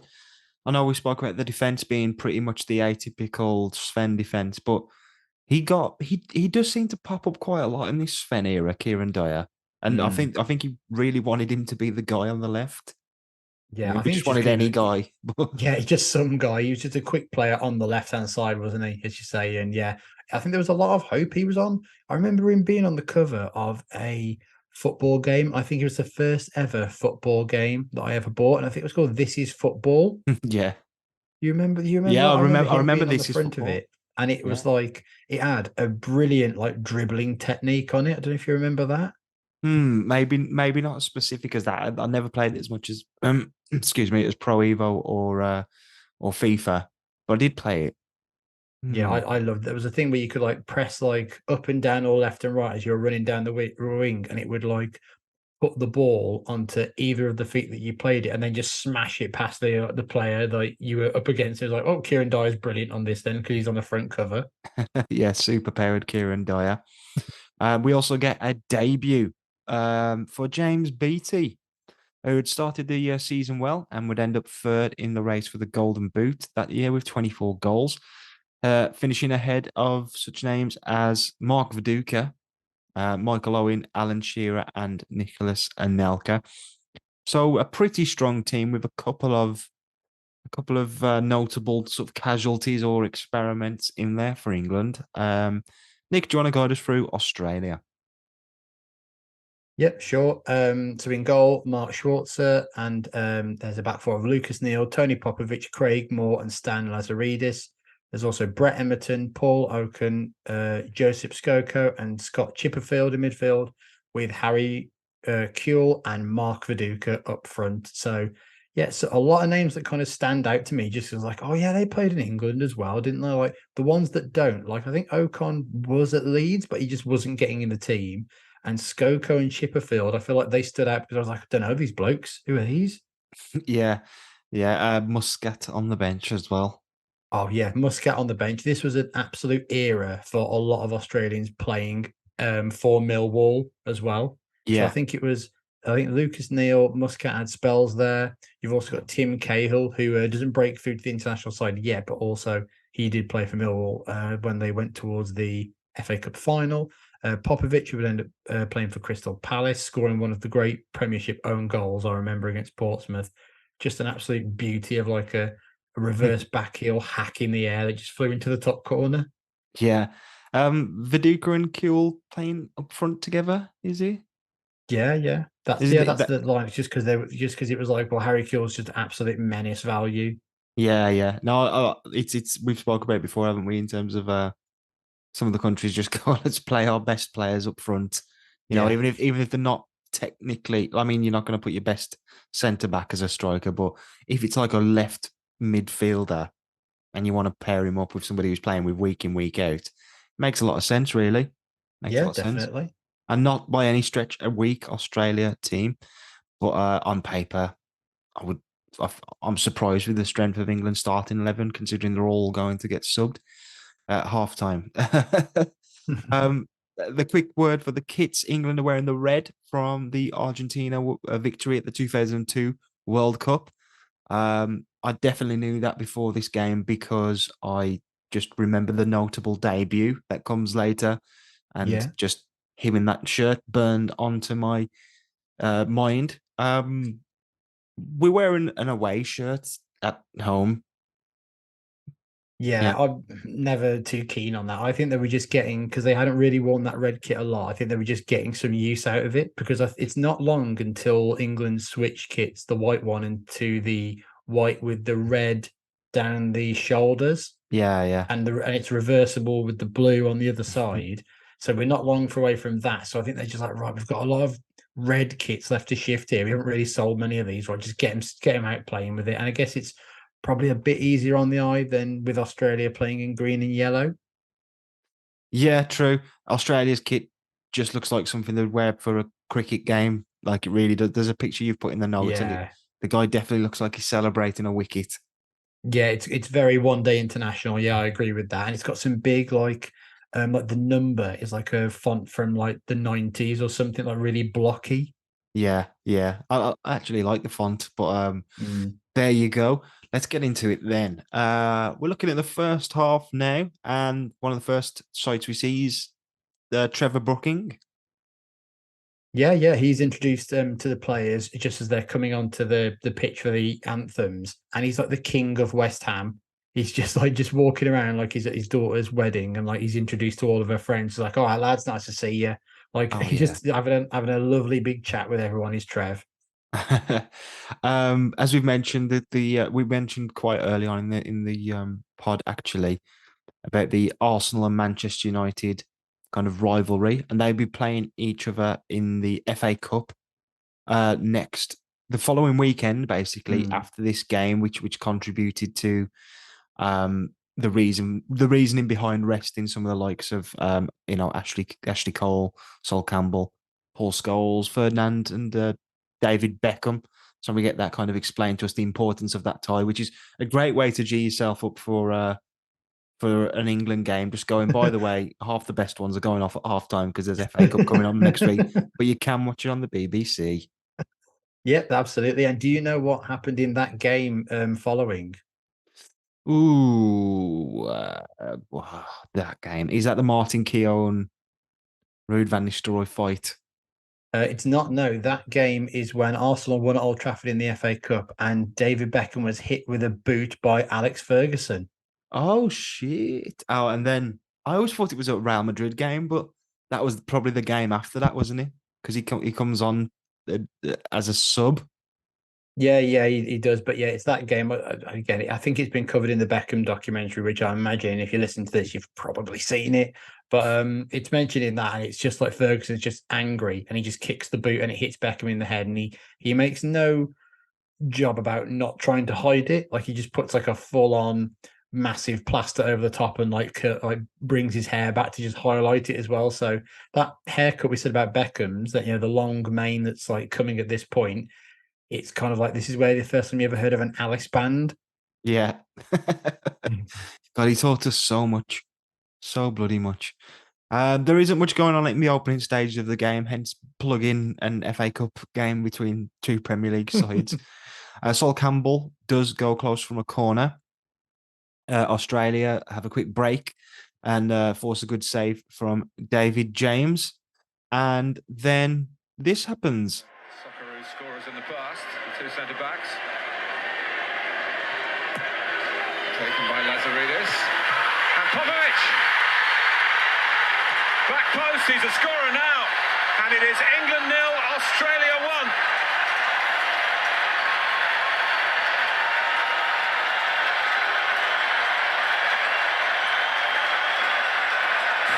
Well, it was a beautiful ball in from Stan Lazaridis. One of those situations where, should the keeper come, does he stay? Gary Neville perhaps won't be the happiest defender in that back line, allowing Popovic just to get ahead of him. He lost his man for a split second. In the end, the header beyond David James. Real blow for England. Australia draw first blood. Who would have thought it? I don't think they'll rub it in our faces. No, not at all. But they've got it right up, and the Poms don't like it now, do they? They've got it. They're straight up. Yeah, this is what Australia is all about. And the scenes behind the goal are amazing for this, because it's clearly where all the Australian fans have like gone for the evening. Obviously, London has a giant Australian population as well, and it looks like the whole stand is just pure Australia, and they are going wild. Yeah, it's a good moment for them. I don't share the same hatred as you, so I can maybe I know it's all in jest, but yeah, fair play to them, and they are 1-0 up, and it doesn't feel like that much of a. It is a shock, but England are kind of on a bad run at this point, winning just 3 of their last 15 internationals. And when you consider some of the golden memories attached to this era, that's crap. 1 in I think 5. I think that is as well, because there were so few kind of like the friendly games just meant nothing at this point, because Sven had changed so much leading up to it. And I guess he experimented ahead of the 2002 World Cup. They only win 2 games at that tournament. So Yeah. and I think they even qualifying for it. I think it was like the Beckham free kick as well, which was a draw they did to get to the tournament. So there's a lot of the times where they just can actually don't win a lot, even though they're still a very much liked team. But yeah, not on a good run at all. Australia, exactly what they wanted. Early goal, kill the atmosphere. England clearly unsettled, and just trying to get to half time, maybe to get off or just to think about it anymore, but then get a goal. And yeah, it's just not good at all, this for England. And it's that bit of dread when something like this happens with like, oh no, they're not winning in the fucking football as well, are they? For God's sakes. It's not long until England have the ball in the back of the net, though. But it's disallowed due to what appeared to be a foul by Beattie. It didn't. Well, I mean, it appeared to the referee. I genuinely don't think it looked like one. Kind of just stuck his leg out, and he had to do that to kick the ball. And I didn't really see much of it, but Yeah. either way, they're loving it now, aren't they? It's not going our way. There's a very kind of interesting moment. Well, very interesting is a bit of a stretch, really, but a slightly interesting moment from Mark Schwarzer, sorry, who kind of dawdles with the ball at his feet, and it's robbed from him by Michael Owen, who has an open goal. Really, it's a difficult angle, and he hits the side netting, but very kind of nowadays keepers try what Schwarzer was doing quite often and succeed, and it's all part of the game, even if they don't succeed. But this felt like it was an accident, like he'd just Like he blacked out for like 2 or 3 seconds, where he Yeah, usually and he kicked just the ball found out. himself there. Yeah, and he got nabbed by Owen, but again, it's not going in for England. And overall, really, Australia make the best chances in the Yeah. half. Viduka heads up a looping cross, which almost sneaked under the bar, but he's tipped over by David James, just, laying down claim to that England #1 shirt, which will be his for at least the next 10 or 15 minutes. Yeah, it's the type of goal you'd imagine Viduka would have scored, actually, considering, his Yeah. game. But He it kind was of a good doesn't. save. Yeah, he doesn't really do anything right with the header. Is the kind of the problem. Like he kind of. It seems like he's surprised that it gets to him, and he kind of just tries to get it towards goal. Where if he didn't, I think there's a man in front of him who ducks down. If he doesn't do that, you imagine he just like drop it into the corner. But it's kind of like brings England to life a little bit straight off the other end. Kieran Dyer gets a bit of a chance, and Owen drags a shot wide, and then suddenly it's just alive. And with all the excitement, Sven is already like kind of looking at his bench.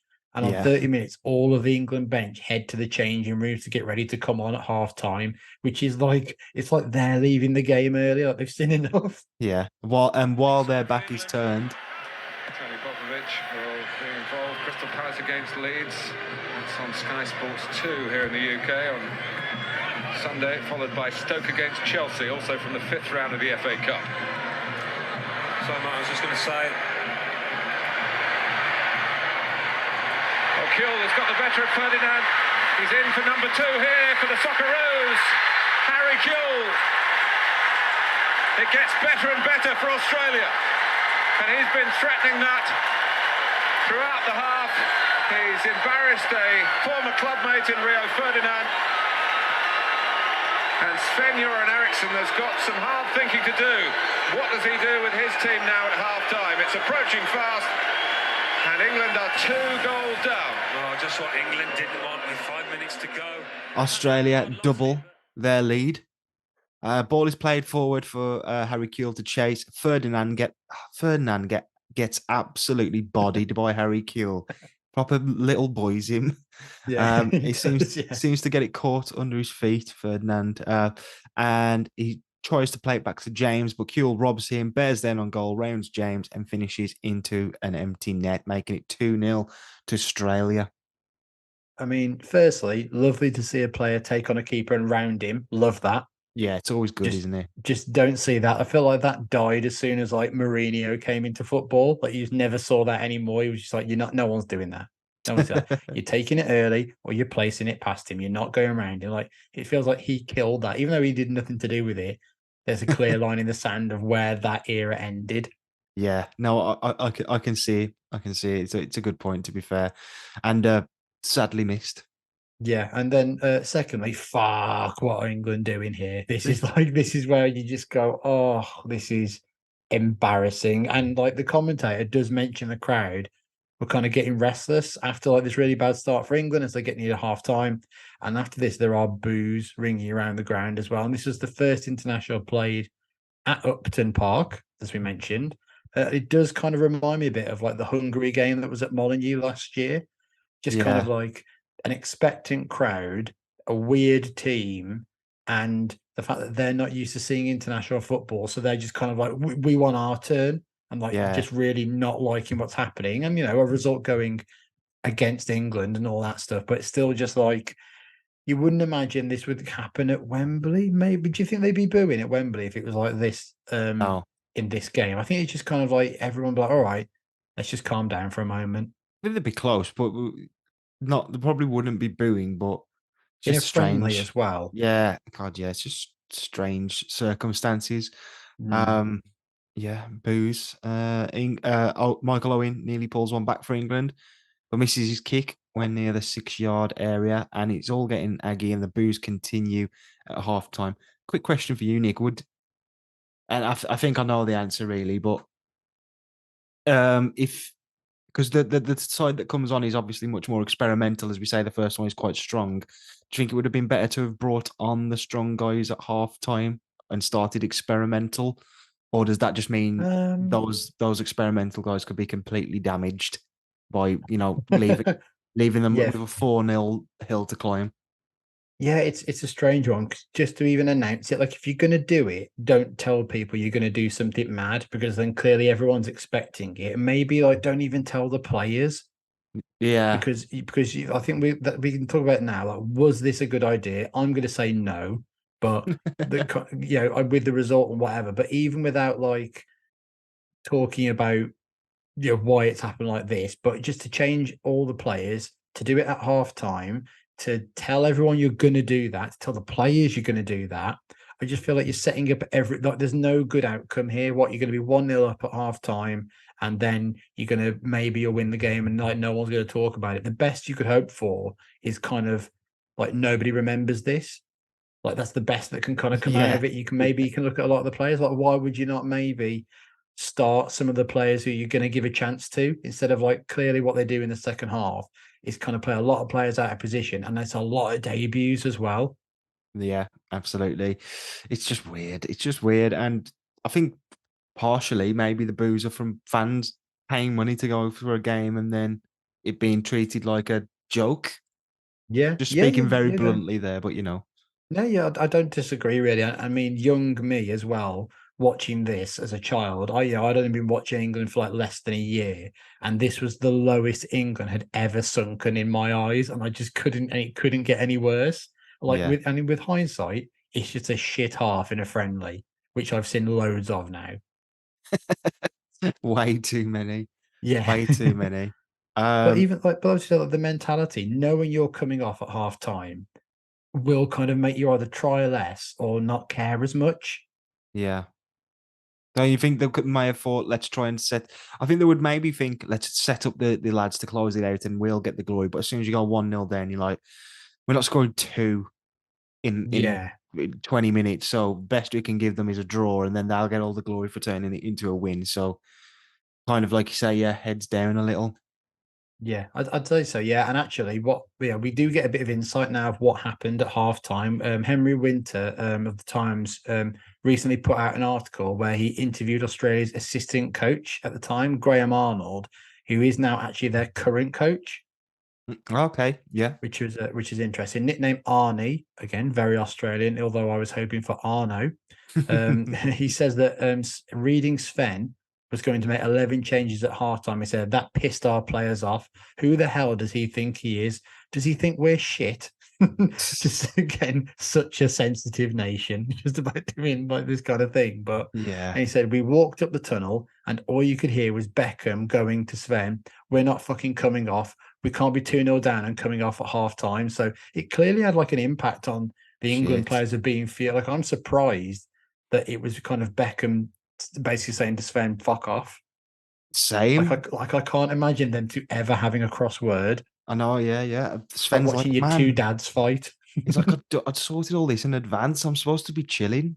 Yeah. Man, that's crazy to be fair. And but yeah, I get Australia's point of view, as we've said a few times, for being a bit pissed off about And things. again, they're a nation who will absolutely use, and this is I think an absolute positive for them.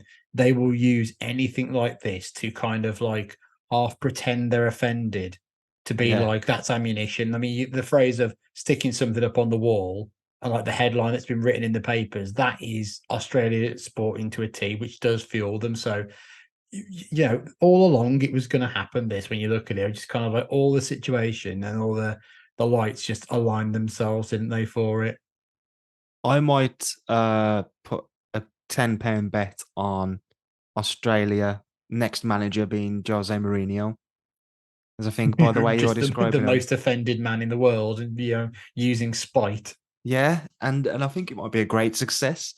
Anyway, let's look at England's team then, because Sven has already decided he's making he would look so weak if he didn't make those changes at halftime as Only well. leaves Beckham on. Yeah. Well, he's the one who shouted at me. I did not like that. No. He was fuming. Anyway, we got Paul Robinson in goal, Danny Mills, Wes Brown, Ledley King, and Paul Konchesky in defence. Mad. Darius Vassell, Danny Murphy, Jermaine Genus, and Owen Hargreaves in midfield. Francis Jeffers and Wayne Rooney. Wayne Rooney up front.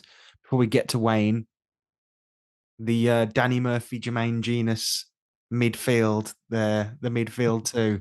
That is match of the day two, like Oh gelling fuck yeah, of course it is. many years before the show even before they were even on the show. Yeah, I hadn't even thought about that. Murphy and Genius together being shit in midfield as well. There was shit a match of the day as well. Yeah, being on the second of two kind of like basically the England B team and the match of the day two. Yeah. So it kind of just sums it all up there. Many surprises. Paul Konchesky surprised me. Ledley King surprised me being around this soon. Darius Vassell on the right surprised me. Francis Jeffers surprised me, but Rooney didn't. I knew Rooney. I knew Rooney was coming. England trailed 2-0. That's one game done. What can the young boys do? 17 years old, 111 days, and Wayne Rooney becomes the youngest player ever to represent England at senior level. Good luck, son. Alan Smith and Martin Tyler. I'd echo that, Richard. Over 130 years of England matches, almost 800 games, 1,113 previous players. And now it's Wayne Rooney, who's already set marks for young talent in club football. He goes into the England record books. Marco Bresciano is on. Okay, it did come back to me a little bit earlier, but I think I taped the highlights of this rather than watching it live or That recording went the in the full bin. game. But I remember watching it back, not knowing the result, and being like, right, Rooney's going to come on and he's going to be free too then, because I was just so flipping excited for him to play for England. But Yeah. he became England's youngest debutant at 17 years and 111 days. The previous record was held by James Prinsep, who made his debut in 1817. I was going to say, I don't think I'd ever heard of him. He made his debut in 1879, 17 years and 250 days old. Is that record's been broke now, hasn't it? I don't know. I think Rooney may still be the youngest player who's ever played for England, I feel. Yeah. Must be. Hold on. Did let's just Jude do it? Theo? It's Theo's top. 75 days rather than 111, and Bellingham was 136 days. That's weird, isn't it? Theo Walcott's the youngest now. Yeah. Sterling was a 17-year-old who played for England as well. That's mad. Yeah. Cool. Anyway. Any thoughts from you on that team? Anything exciting or particularly strange? It's the Wayne Rooney, isn't it? He was the most talked about player in the country at this point. He'd scored that goal against Arsenal, which everyone remembers as well, and was just a huge, just a bull on the pitch for Everton, and just almost like a terrifying player. If you ever saw him come on against your team, it was just like, God, what's he going to do? Because he's either going to kick someone or get sent off or score a brilliant goal. But there was just something like so assured about him. Like as soon as he came on the scene, you were just like, he's going to be great. And this was the start of just like, okay, the Rooney era has begun. Like it felt like that at times. Was straight away just going, I'm so confident that that he's going to play for England a lot. It didn't feel like it just have won a couple of caps and done. It just felt like the attitude he had and brought onto the pitch was just going to carry on for a long time. Yeah. I think it was cemented in those Turkey games we mentioned earlier as well. Yeah, Really. totally. I think what we'll do is we'll do a little bit more of a deep dive into Rooney's rise and then covering that as well when we do those games. But this is his debut. That's a good shout, actually. A little Odyssey, the rise of Rooney. We've done a lot of the fall. I think World Cup 2010 we've done in great detail, so it's only fair. So Rooney has arrived, and so is the second half. Harry Kewell comes off on 55 minutes. There was a game you mentioned earlier. I think it was that 3-2 Arsenal game. I mean, he got injured in that game, but scored after like 5 minutes and came off after like 35 or something like that for Leeds. So is that just the case? Was he injured? Does he just have a quick impact and then piss off? Yeah, no, he was injured. So he'd been told by the manager if he wanted to help Australia progress to a World Cup, he needed to be in the team. And if he wanted to be in the team, he needed to turn up for all the games. So he was seen as kind of like a pick and choose where he wanted to, when he played for Australia. But actually, he comes into the game, he's got a chest infection and he's carrying a knock. But he started, scored, and kind of, you realise actually, fuck, he wants to play for his country. He wants to do well, and what an impact he makes. He's only on 55 minutes. It's more of a point that he gets a standing ovation from the Australian crowd. Again, kind of like to unite them in following him too. Yeah, yeah, and as he's coming off, we see that he's been watched over by Eltel in the Yeah, stands. Terry's there, isn't he? Yeah, yeah. Do you think he's starting to purr for that left-sided striker Australian national team spot for himself? Maybe could still do a job. Yeah, yeah. Well, he was the Leeds manager at the time. Was old Eltel, so he was kind of watching his man up front. But yeah, Ah, Venables is there, but as soon as you get to this point, there is a real vibrancy in England, and it's really funny. Like early on, Genius does well, and it like, makes a chance for Vassell, but Rooney, as soon as like Vassell misses it, he's just like Rooney's arrived. You just it's just like forget what's going on over there. I want to just look at Wayne Rooney. Every time Rooney gets the ball, the commentator just loses it, and you can just feel like that was the excitement in watching him around this period too. Just of like the possibility and like right, he's turned up now. yeah. And with the younger team, I think England do start a little bit better. Maybe just having Wayne Rooney in that team, maybe it's having less pressure on them overall. But as is often the way, really, sometimes you look at the B team performance and you go, why don't we just play these guys all the time? Yeah, let's play these guys. These guys are likable. These guys haven't let us down loads of times before, and that's why I do think actually seeing players who don't play every single week, there is like a weird pride about that. I Yeah. definitely feel like there's times when teams have they're missing a load of players, and the reserve team come in and do really well. You get way more pride in watching the players who probably aren't the superstars every time who do well and kind of carry on. But there's an incident definitely of even lesser of who has come on: Joe Cole, Scott Parker, Richard Wright, Matthew Upson, and just some man I couldn't think who he was. Were all on the bench during this part as well, so they didn't even get brought on at halftime. Imagine being them. I know that is you're right. It's like we've been told we're not going to play. Joe Cole's there. Yeah, Like yeah, Joe Cole went to a World Cup. yeah. That's true. That's true. It's a weird one. I mean, Scott Parker as well, obviously at the time would probably not the player he would be, but would go on to have a good England career. Um, Matthew Upson would score in the 2010 World Cup. Oh God, yeah, of course he would. What a historic career he had for England. So they must be feeling pretty shitty anyway, being on the bench in a game with 11 full subs already used. But England do have some hope. Of course, from Sven point of view that he knows what he can do.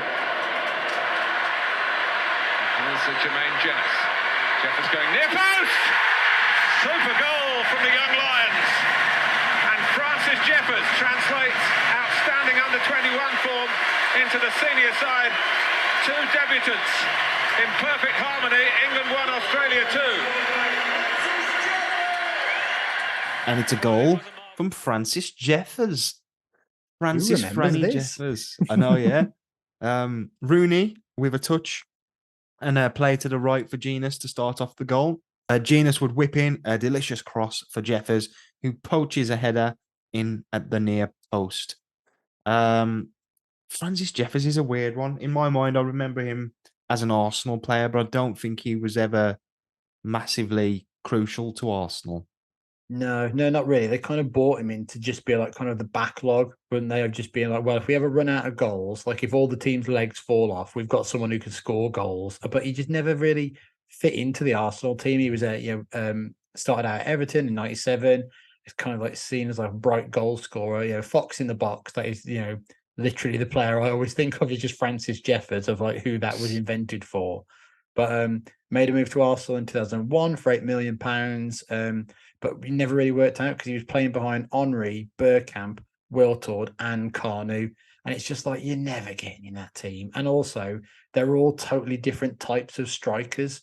Like, none of them you kind of go, well, if Wiltord drops out and Jeffers can just slot in, he just never felt like he was going to be that kind of a forward for Arsenal. No, I agree, yeah. But he's got a goal for England. Can you believe it? Yeah, yeah, really good. And this is kind of like the highlight of his career as well. He doesn't play for England again. And so he and David Nugent have the shared one appearance, one goal for England. But he also leaves Arsenal in 2004, and a hugely sporadic career for him.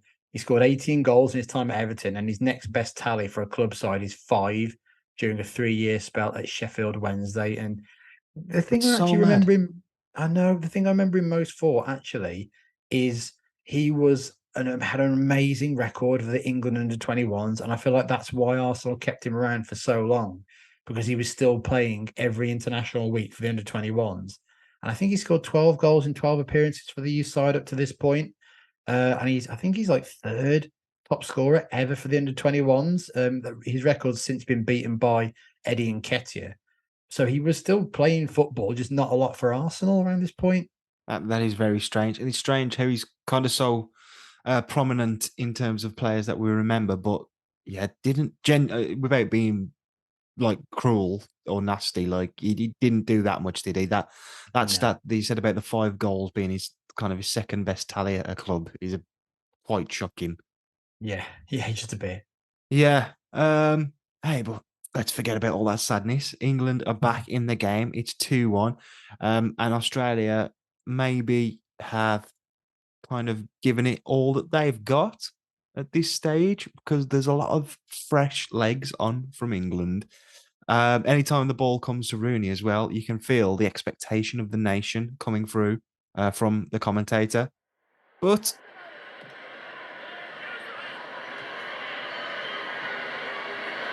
Grella, Emerton. Oh, Aloisi just turned away from King. Not quite got the pace to take him on, but Emerton's there. That should wrap it up for Australia. Brett Emerton, who wants to come and play in England, scores in England. And Sven Eriksen's side, or sides if you want to call it that, are collectively 3-1 down at Upton Park. Cool blow for England just when it looked like they were getting back into it. Aloisi hadn't got the pace, but he got the foresight to play that through to Emerton. And with that, Australia have wrapped the game up. England lose the ball, and a turn from Aloisi, totally wrong foots the reliable, strong, muscle memory man, Ledley King. Emerton is played in and slides the ball between Robinson's legs, and it is for the win. Really, that's 3-1. Yeah, it's just disheartening after that, isn't it? England was kind of coming back into the game a little bit actually, and you were like the commentator. I know we mentioned it earlier, but the commentator is so up for Wayne Rooney. Like Yeah. anytime he's even near the ball, it's like he's going to do something. Watch it, he's going to move. Like he's like the Mitchell and Webb sketch. Yeah, And yeah. like it's like, all right, that wasn't in the script about like a rip roaring comeback from England. And yeah, England, they were just stretched at that point, and the crowd, the Aussie crowd, are just chanting Aussie, Aussie, Aussie all around Upton Park, Mm. and that's kind of it, really. It's almost it with the coverage as well. We do get a shot of Beckham changed and in a box with a classic 2003 white beanie hat on. Brilliant stuff. Yeah. We've also got Victoria's with him as well, and we get a Partridge-esque clip from the commentator there. He goes, Washingbeck's there. Is she sitting on his knee? Getting focused on the wrong thing, the Yeah, inappropriate thing. I know, yeah. Just like, what, is a wife sitting on her husband's knee? Like, did you really need to bring that up? Basically, is he Are they shagging underneath that window in the box? But yeah, that is it. It is full time. Bresciano, last kick of the game. Not a great night for Sven Eriksen, but a wonderful one for Frank Farina in Australia. 2 games in 1, if you like. But the record books will show that Australia's first full international against England in England finished with a 3-1 win. And do you want to say a disaster? Sven's first disaster, possibly. I don't remember him being such an idiot, Sven. Well, I don't know. It feels like even the Brazil game, you can kind of go, that's Brazil. Like, that's why we've lost that. It's because we just don't have the history and whatever, and missing players. There's excuses all around. You can kind of say for that. but for losing at home to Australia, this not even good new Australia, this Australia who never beaten England before in any game and was seen as a bit of a joke, then yeah, that's kind of that was again, like I said earlier, that was the worst it had ever been in my England life of supporting England for a year. Like I just Yeah. never could see that was ever going to be as bad again Yeah. or before, like not knowing the history of England really. It was unexpected for our young minds, but it was an experiment, an exercise really to test out a bunch of new players. I mean, other than Rooney, those that were tested were Paul Robinson, Danny Mills, Wes Brown, Ledley King, Paul Konchesky, Darius Vassell, Danny Murphy, Jermaine Genus, Owen Hargreaves, and Francis Jeffers. I'd say one or two, maybe three, four maximum decent England careers, one or two good ones. Yeah, I think Paul Robinson's the one who will go on to replace David James after the Euros. Mm. The rest of them have, it's a bit of nothing really along the way. I mean, Owen Hargreaves has a good England career, but it comes in spite of everything else almost. Yeah, It was just like we had that beautiful flower for like a small period of time, and as soon as everybody liked him, he fucked off again. Yeah, he was the pick of the bunch, but in spite of this, as you say, it wasn't as a result of this exercise that he really made a name for himself for England. Ledley King again kind of had a couple of good games, and Vassell, I mean, probably in hindsight, Vassell did nothing overall, but I think there he's was just quite that thought of fondly. Yeah, there was that excitement about him, kind of over the next year of like, and beforehand, he scored an overhead kick on his debut, went to the World Cup. I think he started one of the World Cup games, which is mental. Yeah. So it's like, there was an exciting player there, but as soon as he missed that penalty against Portugal, Sven was like, in the bin. In the bin. Yeah, there was a couple of casualties who would never really play for England again in any meaningful form anyway. James Beattie being one, he only played another 4 times for England. I think Francis Jeffers as well. Was this his only cap? Yeah. Jeffers, the end of the line for him, who, along with David Nugent, ends with a 100% scoring rate for England. I think minutes per goal, Nugent's ahead, Yeah. but it must be like Jeffers must be second on that list. Yeah. Jermaine Genus, however, said that this was his best moment for England because he came on, set up a goal, and somehow won man of the match. He said his England career never got better than this moment because after winning his first cap, he started to think of what he could achieve with England, going to international tournaments and possibly winning them. He only won 21 caps for England and scored the first goal of the Capello era, but nothing much of note, is there? No, I genuinely can't think of another game he played for England. I think he went to the World Cup, but I think he said he was never really fit during that tournament. It's like, well, he wouldn't have played anyway. England were already trying to somehow screw drive Michael Carrick and Owen Hargreaves to be the sensible one alongside Lampard and Gerrard, and that was just not going to work at any point, really. So it's like, you're not involved in this. Don't get involved. So there'll be not much aftermath for a bulk of those players, but let's have a look at the aftermath for England as a whole. Because of the experiment and the kind of the opposition as well, it was surprisingly or unsurprisingly, depending on how you look at it, a bit of a inquest. People were not happy, particularly at Sven. Yeah, it was kind of the first time the knives were out of just like, actually, is Sven any good? Like the amazing start that was never questioned. We mentioned before about something like three wins in like 14 international games or something like that, which is just like, well, okay, this is another one on that of like, okay, is this actually doing what it should be doing now? I mean, after the game, Beckham said, I felt it wasn't as bad a result as it looked, which is very funny. Well, he'd know because he watched half of it. Before, if he could get like Victoria out of the way, off his knee like a ventriloquist dummy. Sven had to come out and explain yourself, Sven. He said this is on the 11 substitutes, obviously.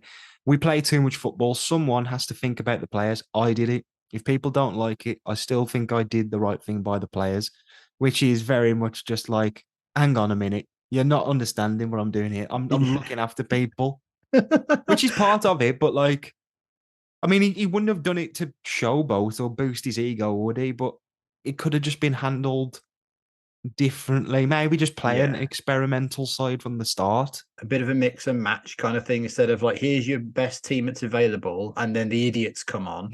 Like, maybe don't do that. Maybe you do mix it up a bit. Maybe you should have had a Rooney plays half an hour just to get it almost out the way, because that debut is like, people remember the debut, but I don't think it's like, my God, what a player he was there. It's just kind of, okay, he made that debut in that game. Nothing really happened. Let's get on to the next bit.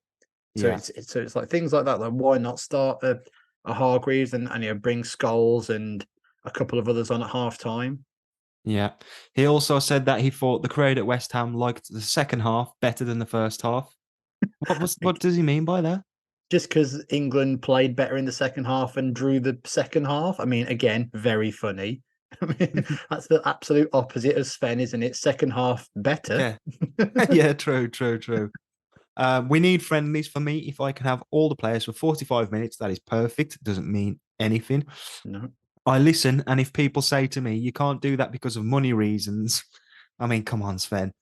Because of sponsors, because of fans, then I have to obey and say, okay. Well, I think it's the right thing to do. Since I've been here, all football people agree there are too many games, but nothing has been done. What an absolute knight in shining armor. It sounds like he's like standing for like the BNP or something. You just kind of like, I listen to people, and people like substitutes actually.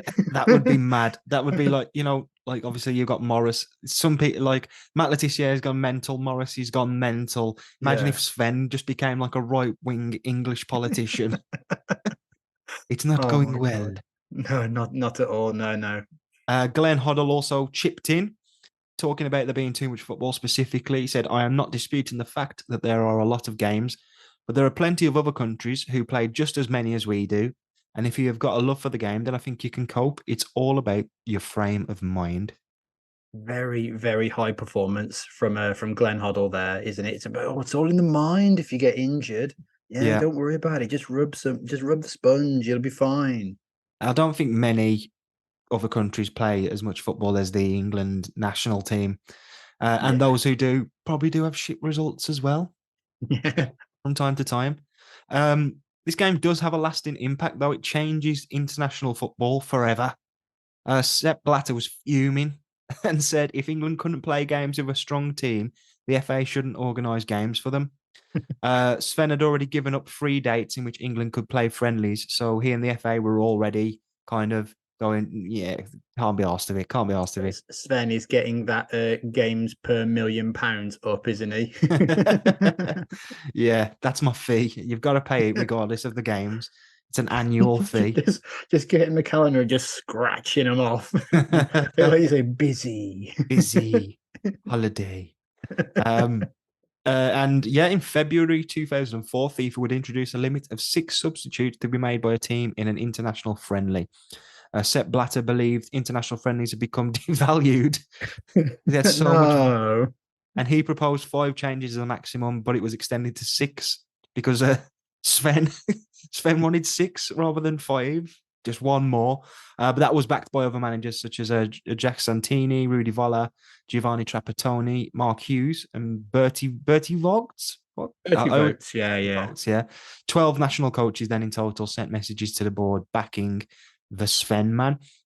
Ahead of a Portugal friendly in 2004, an England-Portugal friendly, Sven said, I have already spoken to the manager of Portugal, and he has agreed that we can make up to 11 substitutions. Just making your own rules up for game by game. Just insert, we're going to do it anyway. That's a great shout. And from the media's point of view, aside from the substitutions, hoopla, there was a lot of focus on the England-Australia rivalry, and it was kind of seen as Australia further exerting their dominance. They were the kings of tennis, they were the kings of cricket, and now they were the kings of football. Yeah. The commentator, like I say, just keeps mentioning the cricket and the football. All the media were like talking about it in the newspapers as well, kind of like during and after the game. And this was bang in the period of Australia's greatest ever side and one of the best to ever play the sport. They had retained the Ashes 4-1 months earlier in Australia. And in tennis, Leighton Hewitt of Australia had beaten Tim Henman in a 2002 Wimbledon semi-final. So I was going to really. ask who the Australian tennis player was. Then you said that Leighton Hewitt, and I was like, oh, that's just unlocked a memory. Leighton Hewitt, haven't heard that name in a while. I had to Absolutely. definitely Google that. That was not off the dome piece whatsoever. But this is maybe the kind of point where this all does start turning, and all this is a bit short lived. So later in the year, England win the Rugby World Cup in Australia against Australia in the final. Tick that one Yeah. off. I mean, a great memory. An absolutely Oh, great memory what a for day me. for everyone, eh? The England cricket team would go on to reclaim the Ashes in 2005 in one of the greatest series ever, and Australia are yet to win a Test series in England since this game as well. So that's another one. Interesting. Yeah, Australia have barely had a notable tennis player since, and England have had Andy Murray. So jot that one down. Yeah, I see no problem with that. Not at all. And this remains Australia's only win against England in men's football. And even recently, there was a clash between the Lionesses and the Matildas where England won in Australia to reach the World Cup final. So stick Yeah. that one up. Well, it's as you say, maybe a positive turning point, and it just you just had to break the football for us to that meme of people playing FIFA and they go 1-0 down and then they're sitting forward on the chair. Oh yeah, that's totally it. Right, you can't have the football, not at Upton Park, not at the bowling ground. Oh God. Do you want to, well, we're never really, I imagine, going to touch on Australia again. So let's have a look what happened to them in the aftermath. Nick, if you want to give us a run through. Yeah, definitely. So Australia joined the Asia Confederation, which would come into effect on the 1st of January 2006. But until then, they would have to qualify for the 2006 World Cup in the Oceanic qualifying. Coach Frank Farina stood down after Australia's poor 2005 Confederations Cup and was replaced by beloved gun for hire Gus Hiddink. You can Always always nice to have find him. Gus in there. Yeah, he's just always milling about somewhere, isn't he? At this point, Australia are ranked 49th in the world, having to play 18th ranked and 2001 conquering bastards Uruguay. The poor Australia, man. This Yeah, this nomadic lifestyle that they lead is not doing them any favors when it comes to qualifying for major tournaments. no, definitely not, especially with the teams they end up having to play to. Australia lost the first leg of the playoff 1-0 in Uruguay, with the return leg to be played 4 days later in Sydney. So big travel. Yeah, well, that just goes with the territory. Yeah, definitely. The game took place in front of 82,000 people in Stadium Australia, which Australia win 1-0 to force a winner-take-all penalty shootout. In the shootout, Mark Schwarzer saved 2 penalties, meaning John Aloisi scored the winning penalty to send Australia to their first World Cup in 32 years.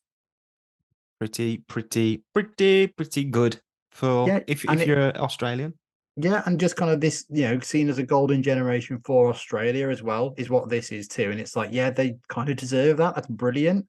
From here as well, Australia went into the tournament as the lowest ranked side and underdogs.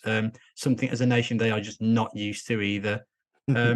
Australia fell behind in their first game against Japan, but Tim Cahill scored Australia's first ever World Cup goal on 84 minutes.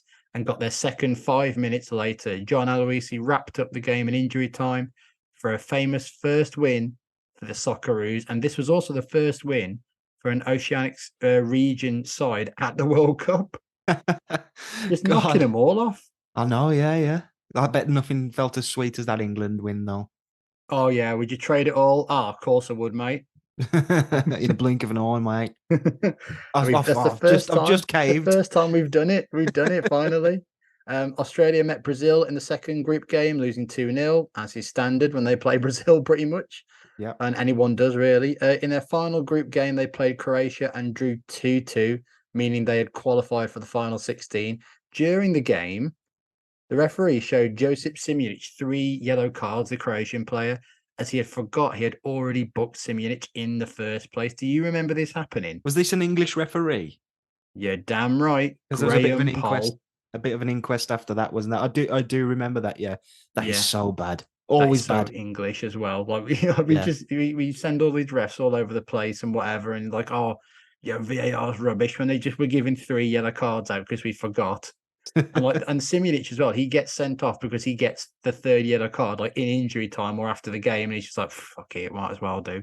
I'm Oh, surely yeah. I'm going to get banned for this anyway. Yeah, yeah. Or maybe not. Maybe they're just so focused on the referee's blunder. It's like, Yeah, we'll get to just you forget- later. Oh, another forgetting Simic existed. Yeah. We're doing the same thing. Just on a bigger scale. We have more resources and time. And then in the knockout game, Australia were drawn against Italy, with Italy down to 10 men and the game at 0-0 going into injury time. Fabio Grosso went down under little to no contact from Lucas Neal to win a penalty, which Francesco Totti scored to knock out the Socceroos and set Italy up for a World Cup victory. So They Kingmakers there. Yeah, they can take solace, just as England have many times, in being kingmakers. Maybe we're not as different as we think after all. What a lovely way to end that. Yes. We have one question to ask, and that is, was this England? Yeah, I feel like recently we must have hit a sweet spot with what we've been selecting, because I feel like we've said it is quite a lot, but I'm gonna continue with Yeah. that. It's a bit of pure England, really. Like, just shows that no matter how football, the England squad, or even the world changes, England will always have dark, dismal, disappointing friendlies with ineffective substitutions to keep us going. Yeah, absolutely. And for me, an incredible slice of England nostalgia. It had everything I wanted. Lots of familiar faces to really bugger England up. Big Sven shenanigans and kind of a spark of hope for the future with Rooney. And like, maybe it won't be shit forever. Yeah, Franny So yeah, Jeffers and I'd Rooney. say it is definitely. And Franny Jeffers, any Jeffers, 100% happy with Jeffers. 100% happy with Jeffers and 100% happy with our deep dive into this England versus Australia friendly from Definitely. 2003. I don't think there's much else to add other than come on, England. We're qualified for the Euros. And we'll be back soon, probably with some games that are pretty close in the timeline to this era that we're looking at the minute. Yeah, so yeah, I think so. I think we're probably going to delve into those lovely, delicious turkey games. I've been reading up of some of the police accounts for those, and it is brilliant. We'll carve that turkey and we'll feast on it for days. Brilliant then. Thank you, Nick. Thank you, mate.